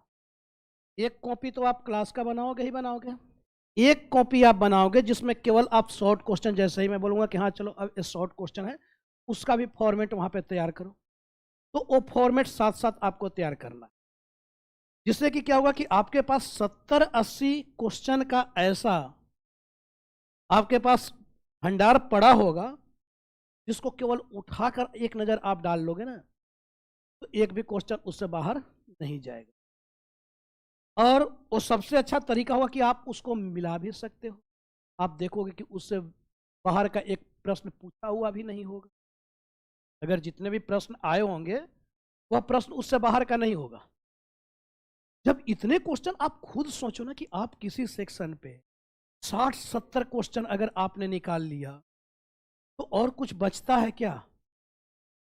कि उसमें आपको 5 क्वेश्चन नहीं पकड़ में आएगा। कोई भी साल हो, किसी भी वर्ष आप एग्जाम दे रहे हो, हिस्ट्री बदलने वाला तो है नहीं। ऐसा तो है नहीं कि आज आपने पढ़ा कि भाई 5 फरवरी 1922 को चौरी चौरा घटना के कारण गांधी ने असहयोग आंदोलन को स्थगित कर दिया। अब फिर अगले साल कोई पढ़ेगा तो बोलेगा कि नहीं 7 फरवरी 1722 हो गया, क्योंकि साल भर में 2 दिन बढ़ गया। ऐसा हो सकता है क्या? ऐसा तो नहीं होगा कि भाई 2 अनुच्छेद बढ़ गए हैं इस बार, आप 10 ही याद रखे थे। ऐसा तो नहीं हो सकता है। तो यहाँ पे कुछ चेंज नहीं होने वाला है। अगर आपके पास 40-50 क्वेश्चन का भी ऐसा अगर हो गया इकट्ठा स्टोर शॉर्ट नोट्स का, तो आपका उतने कि आप एक बार केवल उठाकर देख लोगे, आपका रिवीजन हो जाएगा। वह शॉर्ट नोट्स जरूर होगा, लेकिन उसी से रिलेटेड आप पूरे लॉन्ग क्वेश्चन को भी कर सकते हो। जरूरी नहीं है उसी क्वेश्चन को आपको जोड़कर लॉन्ग क्वेश्चन भी पूछ। तो ऐसे दो कॉपी आपको तैयार करना है, 2 कॉपी आपको लेकर चलना है। एक मोटी कॉपी रखनी है जो कम से कम एंशिएंट का आपका थोड़ी इतनी मोटी हो, जैसे देखो ये रखी है, नहीं एकदम कॉपी नहीं है ना, हाँ एकदम नहीं, कुछ नहीं इसमें तो लिखा हुआ है, ठीक है। तो ऐसे ही इतनी मोटी कॉपी आप रखो, भर जाएगा, है ना। इतनी कॉपी आपका एंशिएंट ये पूरा तैयार हो जाएगा, पूरा तैयार हो जाएगा। इतनी मोटी आप रख सकते ना, 200-150 पेज का होगा। तो जो भी है मतलब इतना आपको उसके बाद फिर आपके पास टाइम हो तो आप खूब बुक्स पढ़ना। अच्छा, नोट्स मैं साथ साथ दूंगा, नोट्स मैं साथ साथ दूंगा, लेकिन आपके पास भी एक लिमिटेशन है, मुझे पता है। मैं आपको 4 किताब का नाम बता दूं, कोई पढ़ने वाला नहीं है, वो घर में केवल रखने के लिए अच्छा लगेगा। आप ले लो जाकर, केसी श्रीवास्तव की इतनी मोटी बुक आती है, पढ़ लो उसको जरा। वर्ल्ड हिस्ट्री में आपका जैन माथुर की बुक आती है मोटी, वो दिखने के लिए अच्छा लगेगा, रूम में रखे रहने में अच्छा लगेगा। कोई अगर बाहर ही आएगा तो आते ही आपसे पूछ लेगा कि अच्छा यूपीएससी की तैयारी करते हो, तो अरे आपको कैसे पता, तो तुम्हारी किताब देख। तो बस उतने के लिए तो संतुष्टि मिल जाएगा कि अच्छा चलो लेकिन कुछ तो समझाए हमको। थोड़ा कहीं घर वर गए तो उसको भी लेकर गए तो थोड़ा देखे, दूसरे पर दबाव बन सकता है कि अच्छा भाई लड़का मोटा मोटा किताब, बाकी वो कोई पढ़ता उढ़ता है नहीं, लास्ट में फिर वो कबाड़ी वाले को ही दिला जाता है। तो उन चीज़ों से बचना है। शौक है बिल्कुल पढ़िए, सिलेक्शन के बाद पढ़ लो, अभी जितनी जरूर। हाँ, ये मैं नहीं कहूँगा कि बुक मत पढ़ो, जरूर पढ़ो, लेकिन इतना भी नहीं कि आप क्योंकि कुछ लोग आपको गुमराह करने वाले मिलेंगे, अनावश्यक किताबों का नाम बताते, अरे क्या जरूरी पड़ी हुई है, बच्चे को बच्चा रहने दो, उसको टीचर क्यों बना रहे हो? उसके पास इतना टाइम कहाँ है? वो 5 साल लेकर आया है, 10 साल लेकर आया है कि वो सूचना इकट्ठा करे, उसको आप सूचना कलेक्टर बना रहे हो। अरे उसको जितनी समझ है उतना वो लिख दे, वही बहुत है। अब कोई आपसे उम्मीद करे कि आप हमारी तरफ सोचो और लिखो, हो ही नहीं सकता है, क्योंकि मैं भी आपके उम्र में वैसा ही करता था। ये उम्र का तकाजा है, ये नॉलेज की बात है कि भाई हम भी आपके उम्र में इससे ज्यादा कहाँ पढ़ पाएंगे, उतना ही पढ़ते थे। तो धीरे धीरे जब अब कोई व्यक्ति अगर 20-22 साल उसी में दिया हो, उसका अनुभव तो बढ़ते ही जाएगा ना। आप भी 20 साल देकर देख लो, पता चल जाएगा। फिर यहाँ हो गए तो वैसे अनुभव नहीं लेना है, आपको सिलेक्शन लेना है। आपको वहां पे रिसर्चर नहीं यूपीएससी मांग रहा है, जैसे कुछ यूट्यूब पे लोगों को डिस्टर्ब कर रहे हैं और वे बार बार अपना 10 गो चीजों को बताते हैं, ऐसे किताब वैसे, अरे क्या जरूरी पड़ी है उसकी, इस किताब और उस किताब की? बच्चे के पास इतना टाइम है, वो एक सब्जेक्ट पढ़ने आया है, तुम बुढ़ा गए हो तो तुम तो 10 को किताब बताओगे, लेकिन जो एक बच्चा है वो कहाँ से पढ़ पाएगा भाई, उसके पास उतना कहाँ टाइम है? अरे मेरे लिए हिस्ट्री मैं पढ़ सकता हूँ क्योंकि मुझे एक सब्जेक्ट पढ़ना है, आपको 10 सब्जेक्ट पढ़ना है, आप कैसे पढ़ पाओगे? मैं आपसे उम्मीद करूं कि आप सारे राइटर को पढ़ो, कहाँ से संभव है? आप क्या अनिश्चित समय काल के लिए आए हो क्या? एक ही सब्जेक्ट पढ़ना है क्या? एक ही सब्जेक्ट से सिलेक्शन हो जाएगा क्या? तो इसलिए वैसे कभी भी बातों में नहीं उलझना है, ना फंसना है। जो सच्चाई है, देखो सच्चाई का सामना करना पड़ेगा, आज नहीं समझ में आएगा 2 साल बाद समझ, लास्ट में फिर यही कहोगे कि हाँ बिल्कुल वही सही कर। ये हो सकता है लगे, मैं कभी किताबों का दुश्मन नहीं रहा हूं, मैं हमेशा बोलता हूँ कि किताब जरूर पढ़ो, देखो जरूर उस टॉपिक को, नहीं तो पूरा नहीं तो थोड़ा बहुत जरूर देख लो, रखो जरूर, लेकिन अनावश्यक आप 10 किताबों में मत हो। एक किताब से काम बनता है, काम कर, बाकी कितना भी पढ़े रहोगे, क्लास पढ़ना ही पड़ेगा। और आपको समझने में हो सकता है वो समय लगे, मैं उसको हो सकता है कि आपको 10 मिनट में समझा दूं, क्योंकि यहाँ जो मैं बताऊंगा वह कोई एक किताब की जानकारी मैं नहीं दूंगा, क्योंकि मुझे खुद नहीं पता होगा कि लिखवाने के क्रम में कौन सा लाइन कहाँ से लिखवा रहा हूँ। वो सारा मिक्स हो चुका है, वो सारा मिक्स हो चुका है, तो खुद अब वो नहीं है कि भाई कौन सी किताब, उसमें सबका एक सार निकल कर आ जाएगा। जैसे अशोक ने क्या किया, धम्म को लेकर आया, तो धम्म को लेकर आया तो धम्म क्या है, वह सभी धर्मों का एक सार था, उसका सभी धर्मों का निष्कर्ष, सारांश, कि भाई सभी धर्म क्या कहता है। तो उसने उस चीज को निकाल कर लाया और उसको धम्म के रूप में प्रस्तुत किया कि यही धम्म है, जिसमें उसने बतलाया, धम्म को परिभाषित किया, भाई धम्म यही है, उपासनावे बहु ज्ञाने सच्चे साचवे माधवे साधवे च। तो लोगों का उपकार करना, बड़ों की इज्जत करना, छोटों से प्यार करना, सभी से मित्रवत व्यवहार रखना, गुरुजनों की बात मानना, माता पिता की सेवा करना, जीव हत्या ना करना, प्राणी के प्रति दया करना, दान करना, उपकार करना, यही धर्म है, यही धर्म है, यही कर्तव्य है। और सभी धर्म यही कहता है। कौन धर्म यह कहता है कि आप बड़ों का सम्मान मत करो? कौन धर्म यह कहता है कि आप जीव की हत्या करो? कौन धर्म कहता है कि आप अपने छोटे से प्यार ना करो? कौन धर्म कहता है कि आप सबसे कड़े वचन बोलो? कोई धर्म ऐसा कहता है क्या? तो अशोक ने वही किया ना कि सभी धर्मों का निचोड़ निकाल कर ले आए। तो यहाँ पे जो हम लोग पढ़ेंगे, जो समझेंगे, वो सबका निचोड़ होगा। निचोड़ होगा कि वह विगत 20 वर्षों का, 22 वर्षों का अपना मेरा व्यक्तिगत उसमें वह मेहनत है, वह दिखेगा नहीं। वह आपको यह लगेगा कि भाई ये तो बहुत आसान है, लेकिन आसान इसलिए हो गया क्योंकि उसमें 20 वर्षों का मेरा अथक प्रयास था,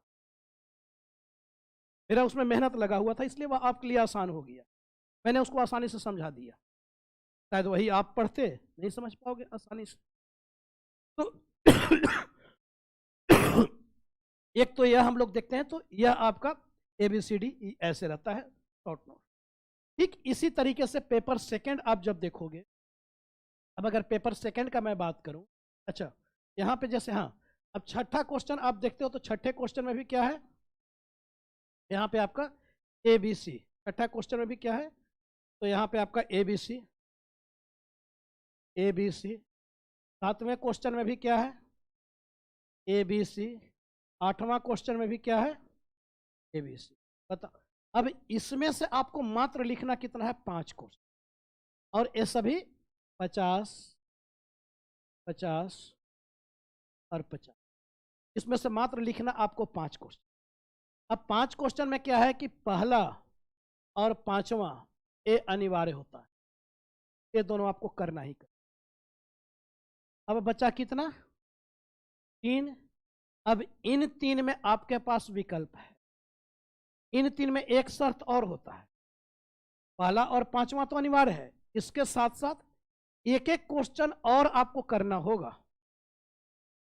दोनों सेक्शन से एक एक क्वेश्चन, एक एक क्वेश्चन और करना होगा। अब चाहे इसे कर लो, चाहे इसे कर लो, चाहे इसे कर लो, एक तो और आपको चूज करना होगा दोनों में से।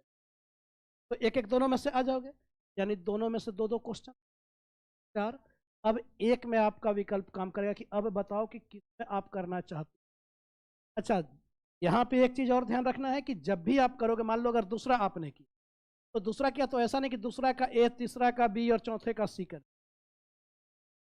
जिसे भी करोगे पूरा उसे ही कर।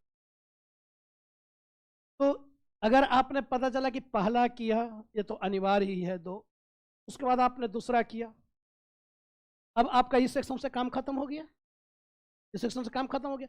अब आपको लगा कि नहीं, एंशियंट से मैं ज़्यादा बेहतर स्थिति में मेडाइवल में हूँ, मैं सल्तनत और मुगल को ज़्यादा अच्छे से पढ़ा हूँ, कोई दिक्कत नहीं है। आप 2 क्वेश्चन इधर से कर, अब 2 क्वेश्चन कर लो। आपको लगता है कि भाई छठा और आठवां करना चाहिए, कर लो 2, कोई दिक्कत नहीं है। तो यह, क्योंकि एक तो आपको अनिवार्य ही है, तो अनिवार्य ही है, तो यह आपका ऑप्शनल का इतना आसान है।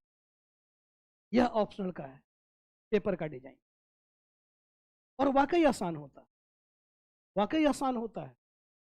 अब यहां जैसे आप देखते हो पेपर सेकंड में, तो पेपर सेकंड में भी हम लोग देखते हैं, तो यहां भी आपका इसमें भी 2 सेक्शन है, सेक्शन A हो गया और सेक्शन B हो गया। यहां भी ठीक वही सेम सिचुएशन, पहला क्वेश्चन, दूसरा क्वेश्चन, तीसरा क्वेश्चन, चौथा क्वेश्चन। अब यहाँ पे किससे रिलेटेड होगा, सेक्शन A में आधुनिक भारत, आधुनिक, सेम वही जो GS, सेम वही। यहाँ किससे रिलेटेड होगा, विश्व इतिहास, सेम वही जो आप GS में पढ़। अब यहाँ पे आपका पांचवा, छठा, सातवां, आठवां, 5 क्वेश्चन। पहला यहाँ पे क्या होगा, तो पहला यहाँ पे शॉर्ट नोट, क्वेश्चन होगा जो आधुनिक भारत से रिलेटेड होगा। यहाँ भी हम लोग मॉडर्न इंडिया से रिलेटेड कम से कम 50-60 क्वेश्चन, मैंने पिछले बैच में भी वर्ल्ड हिस्ट्री में करीब 60-70 क्वेश्चन मैंने करवाया था शॉर्ट नोट्स। तो यहाँ भी हम लोग देखेंगे कि 50-60 क्वेश्चन शॉर्ट नोट्स पे निकाल लेंगे। यहाँ भी शॉर्ट नोट्स ही होगा, यानी शॉर्ट नोट्स होगा तो कितने क्वेश्चन होंगे, ए बी सी डी ई। यहाँ भी आपको क्या होगा, A B C D 50-50 number. तो इन दोनों सेक्शन से हम लोग क्वेश्चन को निकाल लेंगे, शॉर्ट नोट्स का अलग करेंगे मॉडर्न इंडिया में भी और वर्ल्ड हिस्ट्री। ठीक है, एंशिएंट में तो मैं शॉर्ट नोट्स बनाना है नहीं, मिडाइवल में सिर्फ करना है। अब इसके बाद फिर यहाँ भी आपको सेम वही हो जाता है, दूसरा तीसरा चौथे में कि भाई A B C A B C A B C. ठीक इसी तरीके से यहाँ भी A B C A B C A B C, पहला और पांचवा ये दोनों अनिवार्य हो जाएगा। फिर आपको वही तरीका अपनाना है। अगर आपको मॉडर्न में ठीक हो, मॉडर्न से 2 कर लो, वर्ल्ड में ठीक हो, वर्ल्ड से 2। तो दोनों जगह आप देखो, कहीं कोई फैक्चुअल चीज़ों की कोई ज़रूरत नहीं। जैसे कि अब आप यहाँ अगर देखते हो सिलेबस, अब पहला सिलेबस में स्रोत है, स्रोत। लेकिन हम लोग यहाँ पे पहले जो देखेंगे वह देखेंगे, एक तो भाई इतिहास लेखन, प्रश्न इस पे पूछा क्या हुआ अभी, इतिहास लेखन। तो एक तो हम लोग स्रोत देखेंगे, तो भाई स्रोत क्या है, पहले इतिहास अध्ययन के स्रोत। तो इतिहास अध्ययन के आप देखो 2 स्रोत हैं, एक तो पुरातात्विक और दूसरा क्या है, साहित्य। अब पुरातात्विक स्रोत में ये सब क्या पीटी में आप नहीं पढ़ते हो क्या? अब यहाँ अगर आप पुरातात्विक स्रोत पढ़ लिए, भाई ये पुरातात्विक स्रोत हैं, पुरातात्विक स्रोत में क्या है, तो ये सारे क्या है, पुरातात्विक स्रोत और साहित्यिक स्रोत। तो यहाँ जब आप पढ़ लोगे, पीटी छूट जाएगा क्या आपसे कि पीटी में आप गलत कर दोगे? तो यहाँ पे एक तो इतिहास के स्रोत पर आपको प्रश्न ये पहला होगा। लेकिन इसके पहले एक और हम लोग इसी में ऐड करेंगे, जो प्रश्न पूछा जा रहा है सिलेबस नहीं है, प्रश्न पूछा जा रहा है वह है इतिहास लेखन पर विभिन्न दृष्टिकोण। क्लास की शुरुआत हम लोग इतिहास लेखन पर विभिन्न दृष्टिकोण। अब इतिहास लेखन है क्या, फिर अलग अलग अप्रोच क्या है, और अलग अलग अप्रोच में प्राच्यवादी दृष्टिकोण क्या है, मार्क्सवादी दृष्टिकोण क्या है, राष्ट्रवादी दृष्टिकोण क्या है, फिर कैसे भारतीय इतिहास को लिखा गया। तो उस सारी चीजों को हम लोग यहाँ पे देखेंगे कि प्राच्यवादी अप्रोच अब शुरुआती चरण में, क्योंकि इतिहास कब लिखा जा रहा है, ब्रिटिश शासन का, और हम लोग क्या थे, अंग्रेज निवेश थे। तो औपनिवेशिक शासन काल के अंतर्गत भारत का इतिहास लिखा जा रहा है, और हमेशा इतिहास किसका होता है, विजेताओं। जो जीता वही सिकंदर। अब चूंकि वे जीते थे, वे अपने अनुसार इतिहास लिखवाएंगे या नहीं?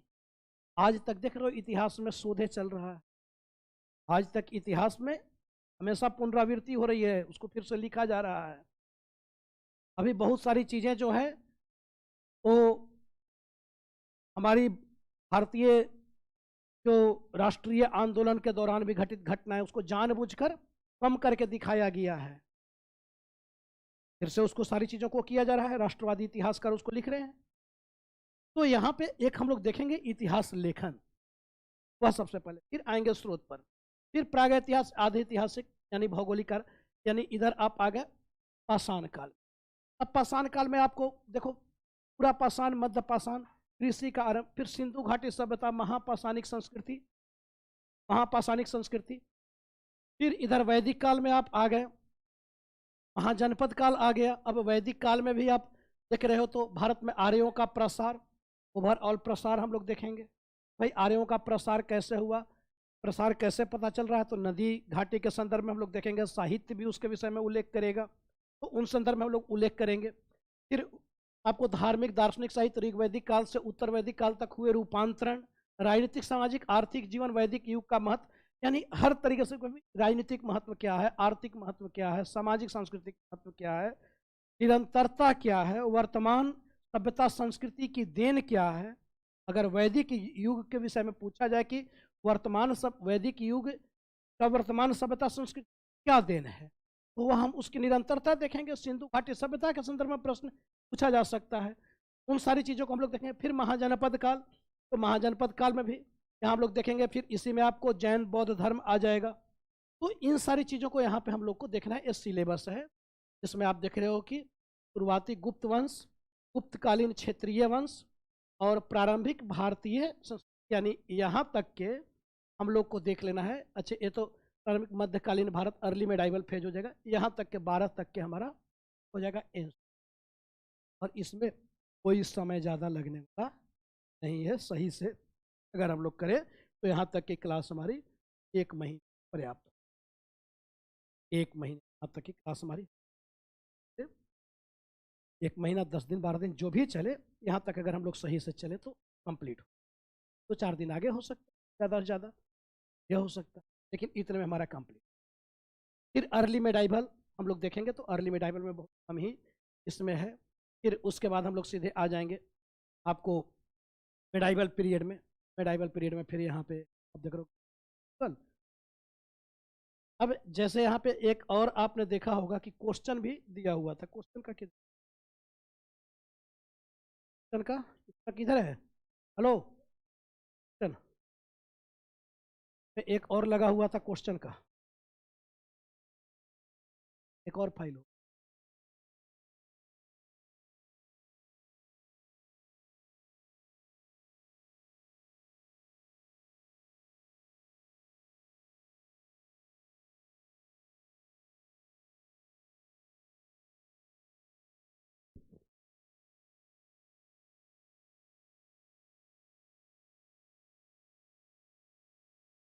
अभी आप लोगों को मिला ही होगा क्वेश्चन का।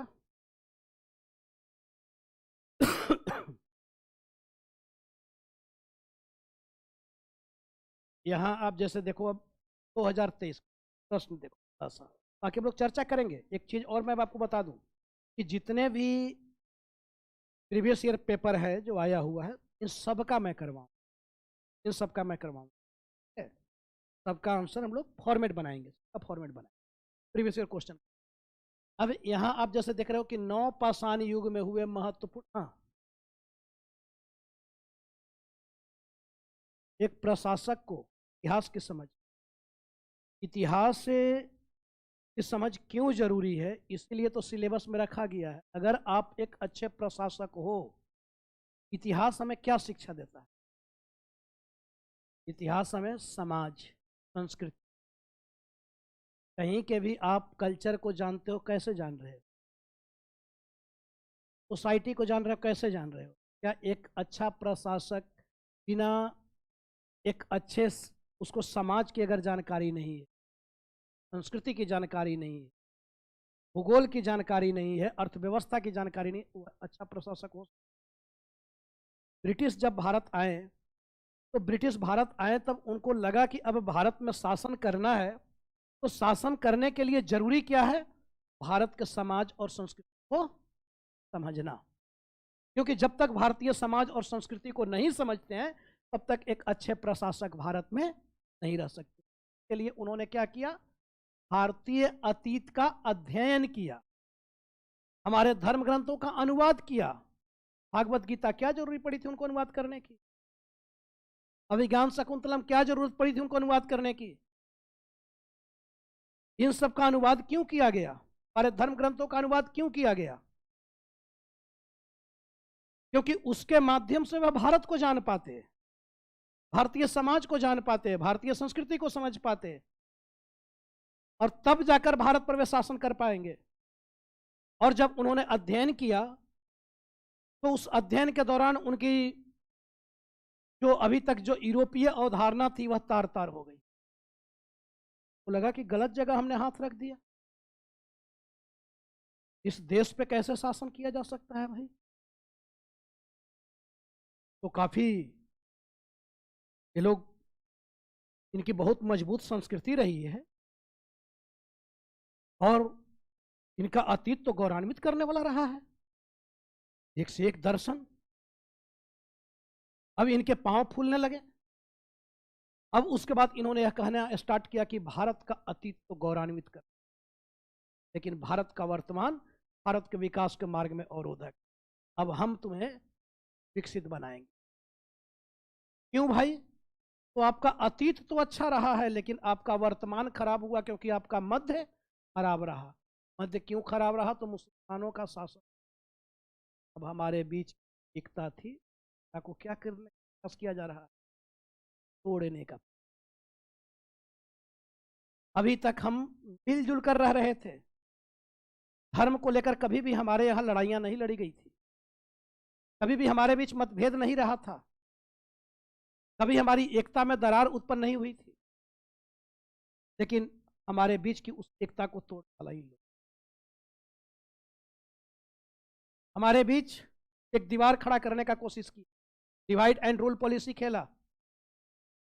यहां तक कि इतिहास को उस तरीके से लिखा गया और भारतीय इतिहास के कालक्रम निर्धारित किया गया, और यह कहा जा रहा है कि प्राचीन हिंदू काल, मध्यकाल मुस्लिम काल, और ब्रिटिश काल आधुनिक काल, जिसमें कहा जा रहा है कि अर्ली टू 750 एडी तक जो है वह हिंदू काल है, कि अर्ली टू 1200 एडी तक हिंदू काल है, और 1200 एडी टू लेकर 1200 ईस्वी से लेकर 1757 तक उसे कहा गया मुस्लिम काल। और फिर 1757 से कहा जा रहा है कि 1757 से आधुनिक काल की शुरुआत हुई, भारत आधुनिक हुआ। अब 23 जून 1757। और उस प्लासी की घटना को कहा जा रहा है कि प्लासी की जो घटना है, सिराजुद्दौला की मृत्यु को, क्या सिराजुद्दौला भारत में आधुनिकता के मार्ग में अवरोधक था कि भारत को आधुनिक बनने से वह रोके हुए था? वो मरा नहीं कि उसके बाद हम लोग आधुनिक हो गए। तो उन्होंने ऐसा इतिहास को लिखा है कि 23 जून 1757 को भारत में मध्य युग की समाप्ति और आधुनिक युग की शुरुआत। कहां से मध्य युग समाप्ति है? किस आधार पर आप उसे मध्य युग आप निर्धारित करोगे? युग किसी घटना के इंतजार में होता है।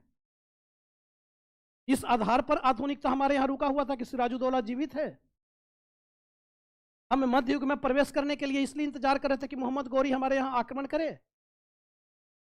तो उन्होंने इस तरीके से भारतीय इतिहास का लेखन किया, अध्ययन किया, और उसके माध्यम से भी हमें तोड़ने का प्रयास।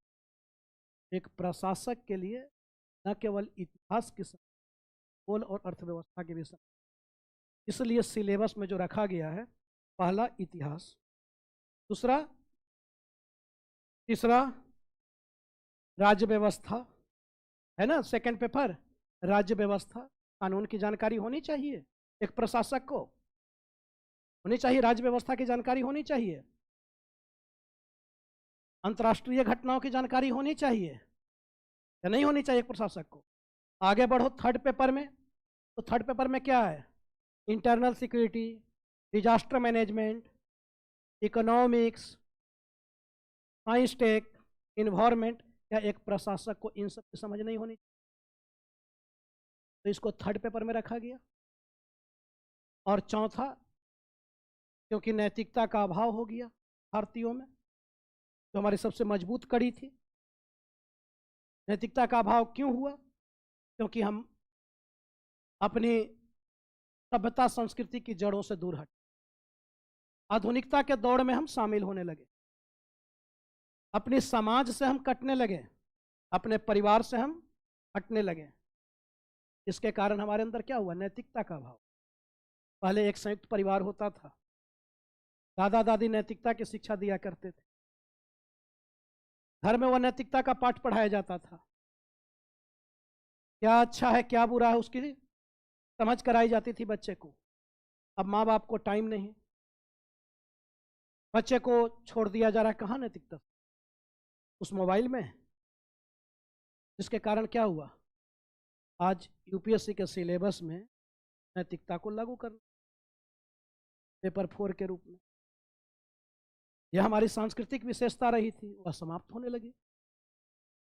तो यहाँ अब जैसे आप देख रहे हो कि नवपाषाण युग में हुए महत्वपूर्ण परिवर्तनों के कारण यह युग एक क्रांति का प्रतिनिधित्व। अब नवपाषाण युग में हुए परिवर्तनों के जिसके कारण इसे क्रांति काल कहा जा रहा है, नवपाषाणिक क्रांति। अब नवपाषाणिक क्रांति अगर कहा जा रहा है तो क्यों भाई? कौन सा ऐसा क्रांति हुआ, रिवॉल्यूशन? तो यह आपको उस क्रांति का मतलब क्या खून खराबा, बल्कि बड़े पैमाने पर परिवर्तन। और वह परिवर्तन हम लोग नवपाषाण काल में देखते हैं कि कहाँ हम बर्बर असभ्य जंगल में, और कहाँ आकर हम ग्रामीण संस्कृति, खेती की शुरुआत हुई, आवासीय संरचना, परिवार की संकल्पना, ये सारी चीजों की शुरुआत नवपाषाण युग में हो रही है। तो यह छोटी मोटी घटना है क्या, एक बहुत बड़ी घटना है। इसे नवपाषाणी क्रांति कहा जा रहा है, रिवोल्यूशन कहा जा रहा है, क्योंकि मध्य पाषाण काल में हम ट्रांजिशन फेज में आ गए हैं। वह ट्रांजिशन फेज है मध्य पाषाण काल, पूरा पाषाण और नवपाषाण के बीच का। लेकिन नवपाषाण काल तक आते आते व्यापक परिवर्तन हो, समाज बदल गई, हम बदल गए, हमारे तरीके बदल गए, हमारे रहन सहन बदल गए, हमारा परिवेश बदल गया, हमारा शिकार बदल गया। हम कहाँ खाद्य संग्राहक थे, हम खाद्य उत्पादक हो गए। यह क्रांति नहीं तो और क्या है। अब यह प्रश्न आप जब पढ़ोगे आगे तो आपको लगेगा कि तो है ही नहीं, इसको तो कैसे ही लिखा जा सकता है, तो सारा पॉइंट्स हमारे पास है। 10-15 पॉइंट्स आपने डाला, होगी आपका उत्तर कंप्लीट है। अब सिंधु सरस्वती सांस्कृतिक क्षेत्र में एकरूपता और विविधता दोनों ही प्रदर्शित होती। अब सिंधु सरस्वती सांस्कृतिक क्षेत्र में एकरूपता और विविधता दोनों ही प्रदर्शित होती है। अब आप देखते हो कि जो यहाँ पे एकरूपता भी है, यानी जो सिंधु संस्कृति जो सांस्कृतिक क्षेत्र है, सैंधव घाटी सभ्यता अब इसमें एकरूपता भी है, विविधता भी है। वह कौन सी एकरूपता? बहुत ही आसान। 2023 का प्रश्न, भारतीय इतिहास में आर्यों की समस्या को निर्धारित करने में भाषाओं के तुलनात्मक अध्ययन, पुरातात्वीय स्रोत, वैदिक साहित्य कहां तक सहायक है? अब आप देखो तो भारतीय इतिहास में आर्यों की समस्या को निर्धारित करने में भाषाओं के तुलनात्मक पुरातात्विक। अब यहाँ पे अगर हम लोग देखें तो वैदिक युग के विषय में हमारे पास पुरातात्विक का तो है, लेकिन ये भारतीय संस्कृति एक बहुत ही विशेष, जहाँ पुरातत्व मौन होता है वहाँ साहित्य बोलता है, और जहाँ साहित्य मौन पुरातत्व। अगर जहाँ पे कहीं पे पुरातात्विक जानकारी हमें नहीं प्राप्त हो पाए, वहाँ पे हमारे पास साहित्यिक जानकारी है। और जहाँ पे साहित्यिक जानकारी नहीं, अगर पाषाण काल के विषय में हमारे पास कोई लिखित साक्ष्य नहीं, तो घाटी सभ्यता जो एक नगरीय सभ्यता है, वहां से लिपि भी मिली, लेकिन अपठनीय होने के कारण हमारे पास हम पढ़ नहीं पाए। लेकिन हम सिंधु घाटी सभ्यता के विषय में क्या नहीं जानते? वहां से पुरातत्व चिल्ला चिल्लाकर बोल रहा, वहां का वृहद अन्नागार, वहां का वृहद स्नानागार, वहां का बंदरगाह क्या कुछ नहीं बता रहा है? वहां के अग्नि वेदिका क्या कुछ नहीं? सब कुछ तो जानकारी दे रहा है। हम ऐसे थे, इस प्रकार के थे। तो इस प्रकार से भारतीय संस्कृति की विशेषता है कि जहां पुरातत्व मौन है वहां साहित्य। वैदिक काल के विषय में हमारे पास पुरातात्विक जानकारी का अभाव है, लेकिन साहित्यिक जानकारी पर्याप्त है। साहित्यिक जानकारी पर्याप्त है, क्योंकि वैदिक आर्य कबीले हैं, कबीलाई जीवन जी रहे हैं, यायावरी हैं, घुमक्कड़ प्रवृत्ति के लोग हैं। अब ऐसे में उन्होंने कोई ठोस आवासीय संरचना का निर्माण भी नहीं किया जो हमारे पास पुरातात्विक साक्ष्य के रूप में उपलब्ध हो। लेकिन वैदिक काल के विषय में जानकारी हमें साहित्य वेद बाद में ही लिखित है तो, क्योंकि वैदिक परंपरा चली तो रही, बनी तो रही। तो इस प्रकार से यहाँ पे आपको बतलाना है। अब यहाँ आप देखते हो कि दक्षिण भारत के प्राचीन इतिहास के सामाजिक और सांस्कृतिक परंपराओं का ज्ञान कराने में संगम साहित्य, देखो संगम साहित्य प्रश्न, दक्षिण भारत के प्राचीन इतिहास की सामाजिक सांस्कृतिक परंपराओं को ज्ञान कर संगम साहित्य। अब संगम साहित्य कहाँ तक, तो अर्थ के शिल्पाधिकारम है, ये सब उस समय काल की महत्व, जिससे उस समय काल की राजनीतिक सामाजिक जानकारी हमें प्राप्त हो रही, आर्थिक जानकारी, और भी बहुत सारे साहित्य हैं जो उस समय काल के हैं, संगम काल के विषय हमें जानकारी दे रहे हैं। तो यह अब सामाजिक संस्कृति परंपरा ज्ञानकरण में कहाँ तक, तो अब उसको बतलाना है। मौर्य युग में स्थापित साम्राज्यवादी विचारधारा की रूपरेखा। अब मौर्य युग में स्थापित साम्राज्यवादी विचारधारा, अब कैसे मौर्य युग जो है साम्राज्यवादी, क्या वहाँ पे साम्राज्यवादी रेखा, आप कैसे, क्या राज्य का निर्माण कैसे हो, साम्राज्यवादी रूपरेखा किस प्रकार की रही, तो उस संदर्भ में आपसे प्रश्न, ऐसे आपको एंशिएंट के प्रश्न पूछे जाएंगे, ऐसे आपको एंशिएंट के प्रश्न पूछे। आप किसी भी साल देख लो तो यहाँ पे भी हड़प्पा सभ्यता से प्रश्न है, 2022 में आप देखो, यहाँ भी आप देखो तो प्राचीन भारतीय इतिहास के स्रोत के रूप में विदेशी विवरण, आपको अब इतिहास के स्रोत पर प्रश्न पूछा, बौद्ध धर्म पे प्रश्न पूछा, गुप्त पे प्रश्न पूछा, अशोक के धम्म पे प्रश्न पूछा कि अशोक के धम्म का प्रचार प्रसार न केवल नैतिक उत्थान और सामाजिक समरसता के लिए अपितु राज्य की शक्ति के विस्तार के लिए भी किया गया। जब तक आप सीखोगे नहीं तो कैसे आप इसको आप लिख ही नहीं पा। अब 2021 में भी आप देखो तो फिर हड़प्पा सभ्यता पे प्रश्न है आपसे, उपनिषद पे प्रश्न है, महापाषाण काल पे प्रश्न है, कौटिल्य के अर्थशास्त्र के आधार पर मौर्य राज्य के स्वरूप का चित्र। अब अर्थशास्त्र के आधार पर मौर्य राज्य के स्वरूप, यानी अर्थशास्त्र के आधार पर मौर्य राज्य के स्वरूप का निर्धारण हम दो तरीके से कर सकते हैं, एक तो कौटिल्य का अर्थशास्त्र और एक मेगास्थनीज का इंडिका और अशोक के अभिलेख, तीनों ही अलग प्रश्न है। अब यहाँ पे पूछ कि भाई अर्थशास्त्र के आधार पर मौर्य राज्य का स्वरूप किस प्रकार, तो कौटिल्य ने अर्थशास्त्र में राज्य के का उल्लेख किया, इसके साथ साथ राजा को क्या करना चाहिए उसका उल्लेख किया है, राज्य कैसा होना चाहिए, आधार पर आप मौर्य साम्राज्य का स्वरूप। अब गुप्तोत्तर काल पे प्रश्न पूछे हुए हैं इस तरीके से, यानी एक एग्जाम्पल सिर्फ यहाँ पे मैंने दिया कि ये देखो आप, अब यह 2020 का है, वैदिक धर्म को पुनर्जीवित नौ प्रवर्तनकारी साहित्यिक से उत्तर वैदिक कालोपरांत नगरीकरण की प्रक्रिया, ऋग्वेद में धर्म के स्वरूप, देवताओं के वर्गीकरण, तो अब इन सब पे हम लोग चर्चा करेंगे, सारे पे चर्चा करेंगे, एक एक प्रश्न को हम लोग देखेंगे तो समझेंगे। तो हम लोग अगली क्लास में स्टार्ट करते हैं, कि अगली क्लास हम लोग फुल टॉपिक पर आएंगे। आज तो बस आप यूँ कहें कि आज हम लोग को ओवरऑल एक डिस्कशन था, लेकिन कल से जो हम लोग जो क्लास को लेंगे तो वह कल से क्लास स्टार्ट हम लोग करेंगे मूल टॉपिक्स, मूल टॉपिक से कल से क्लास की शुरुआत कीजिए।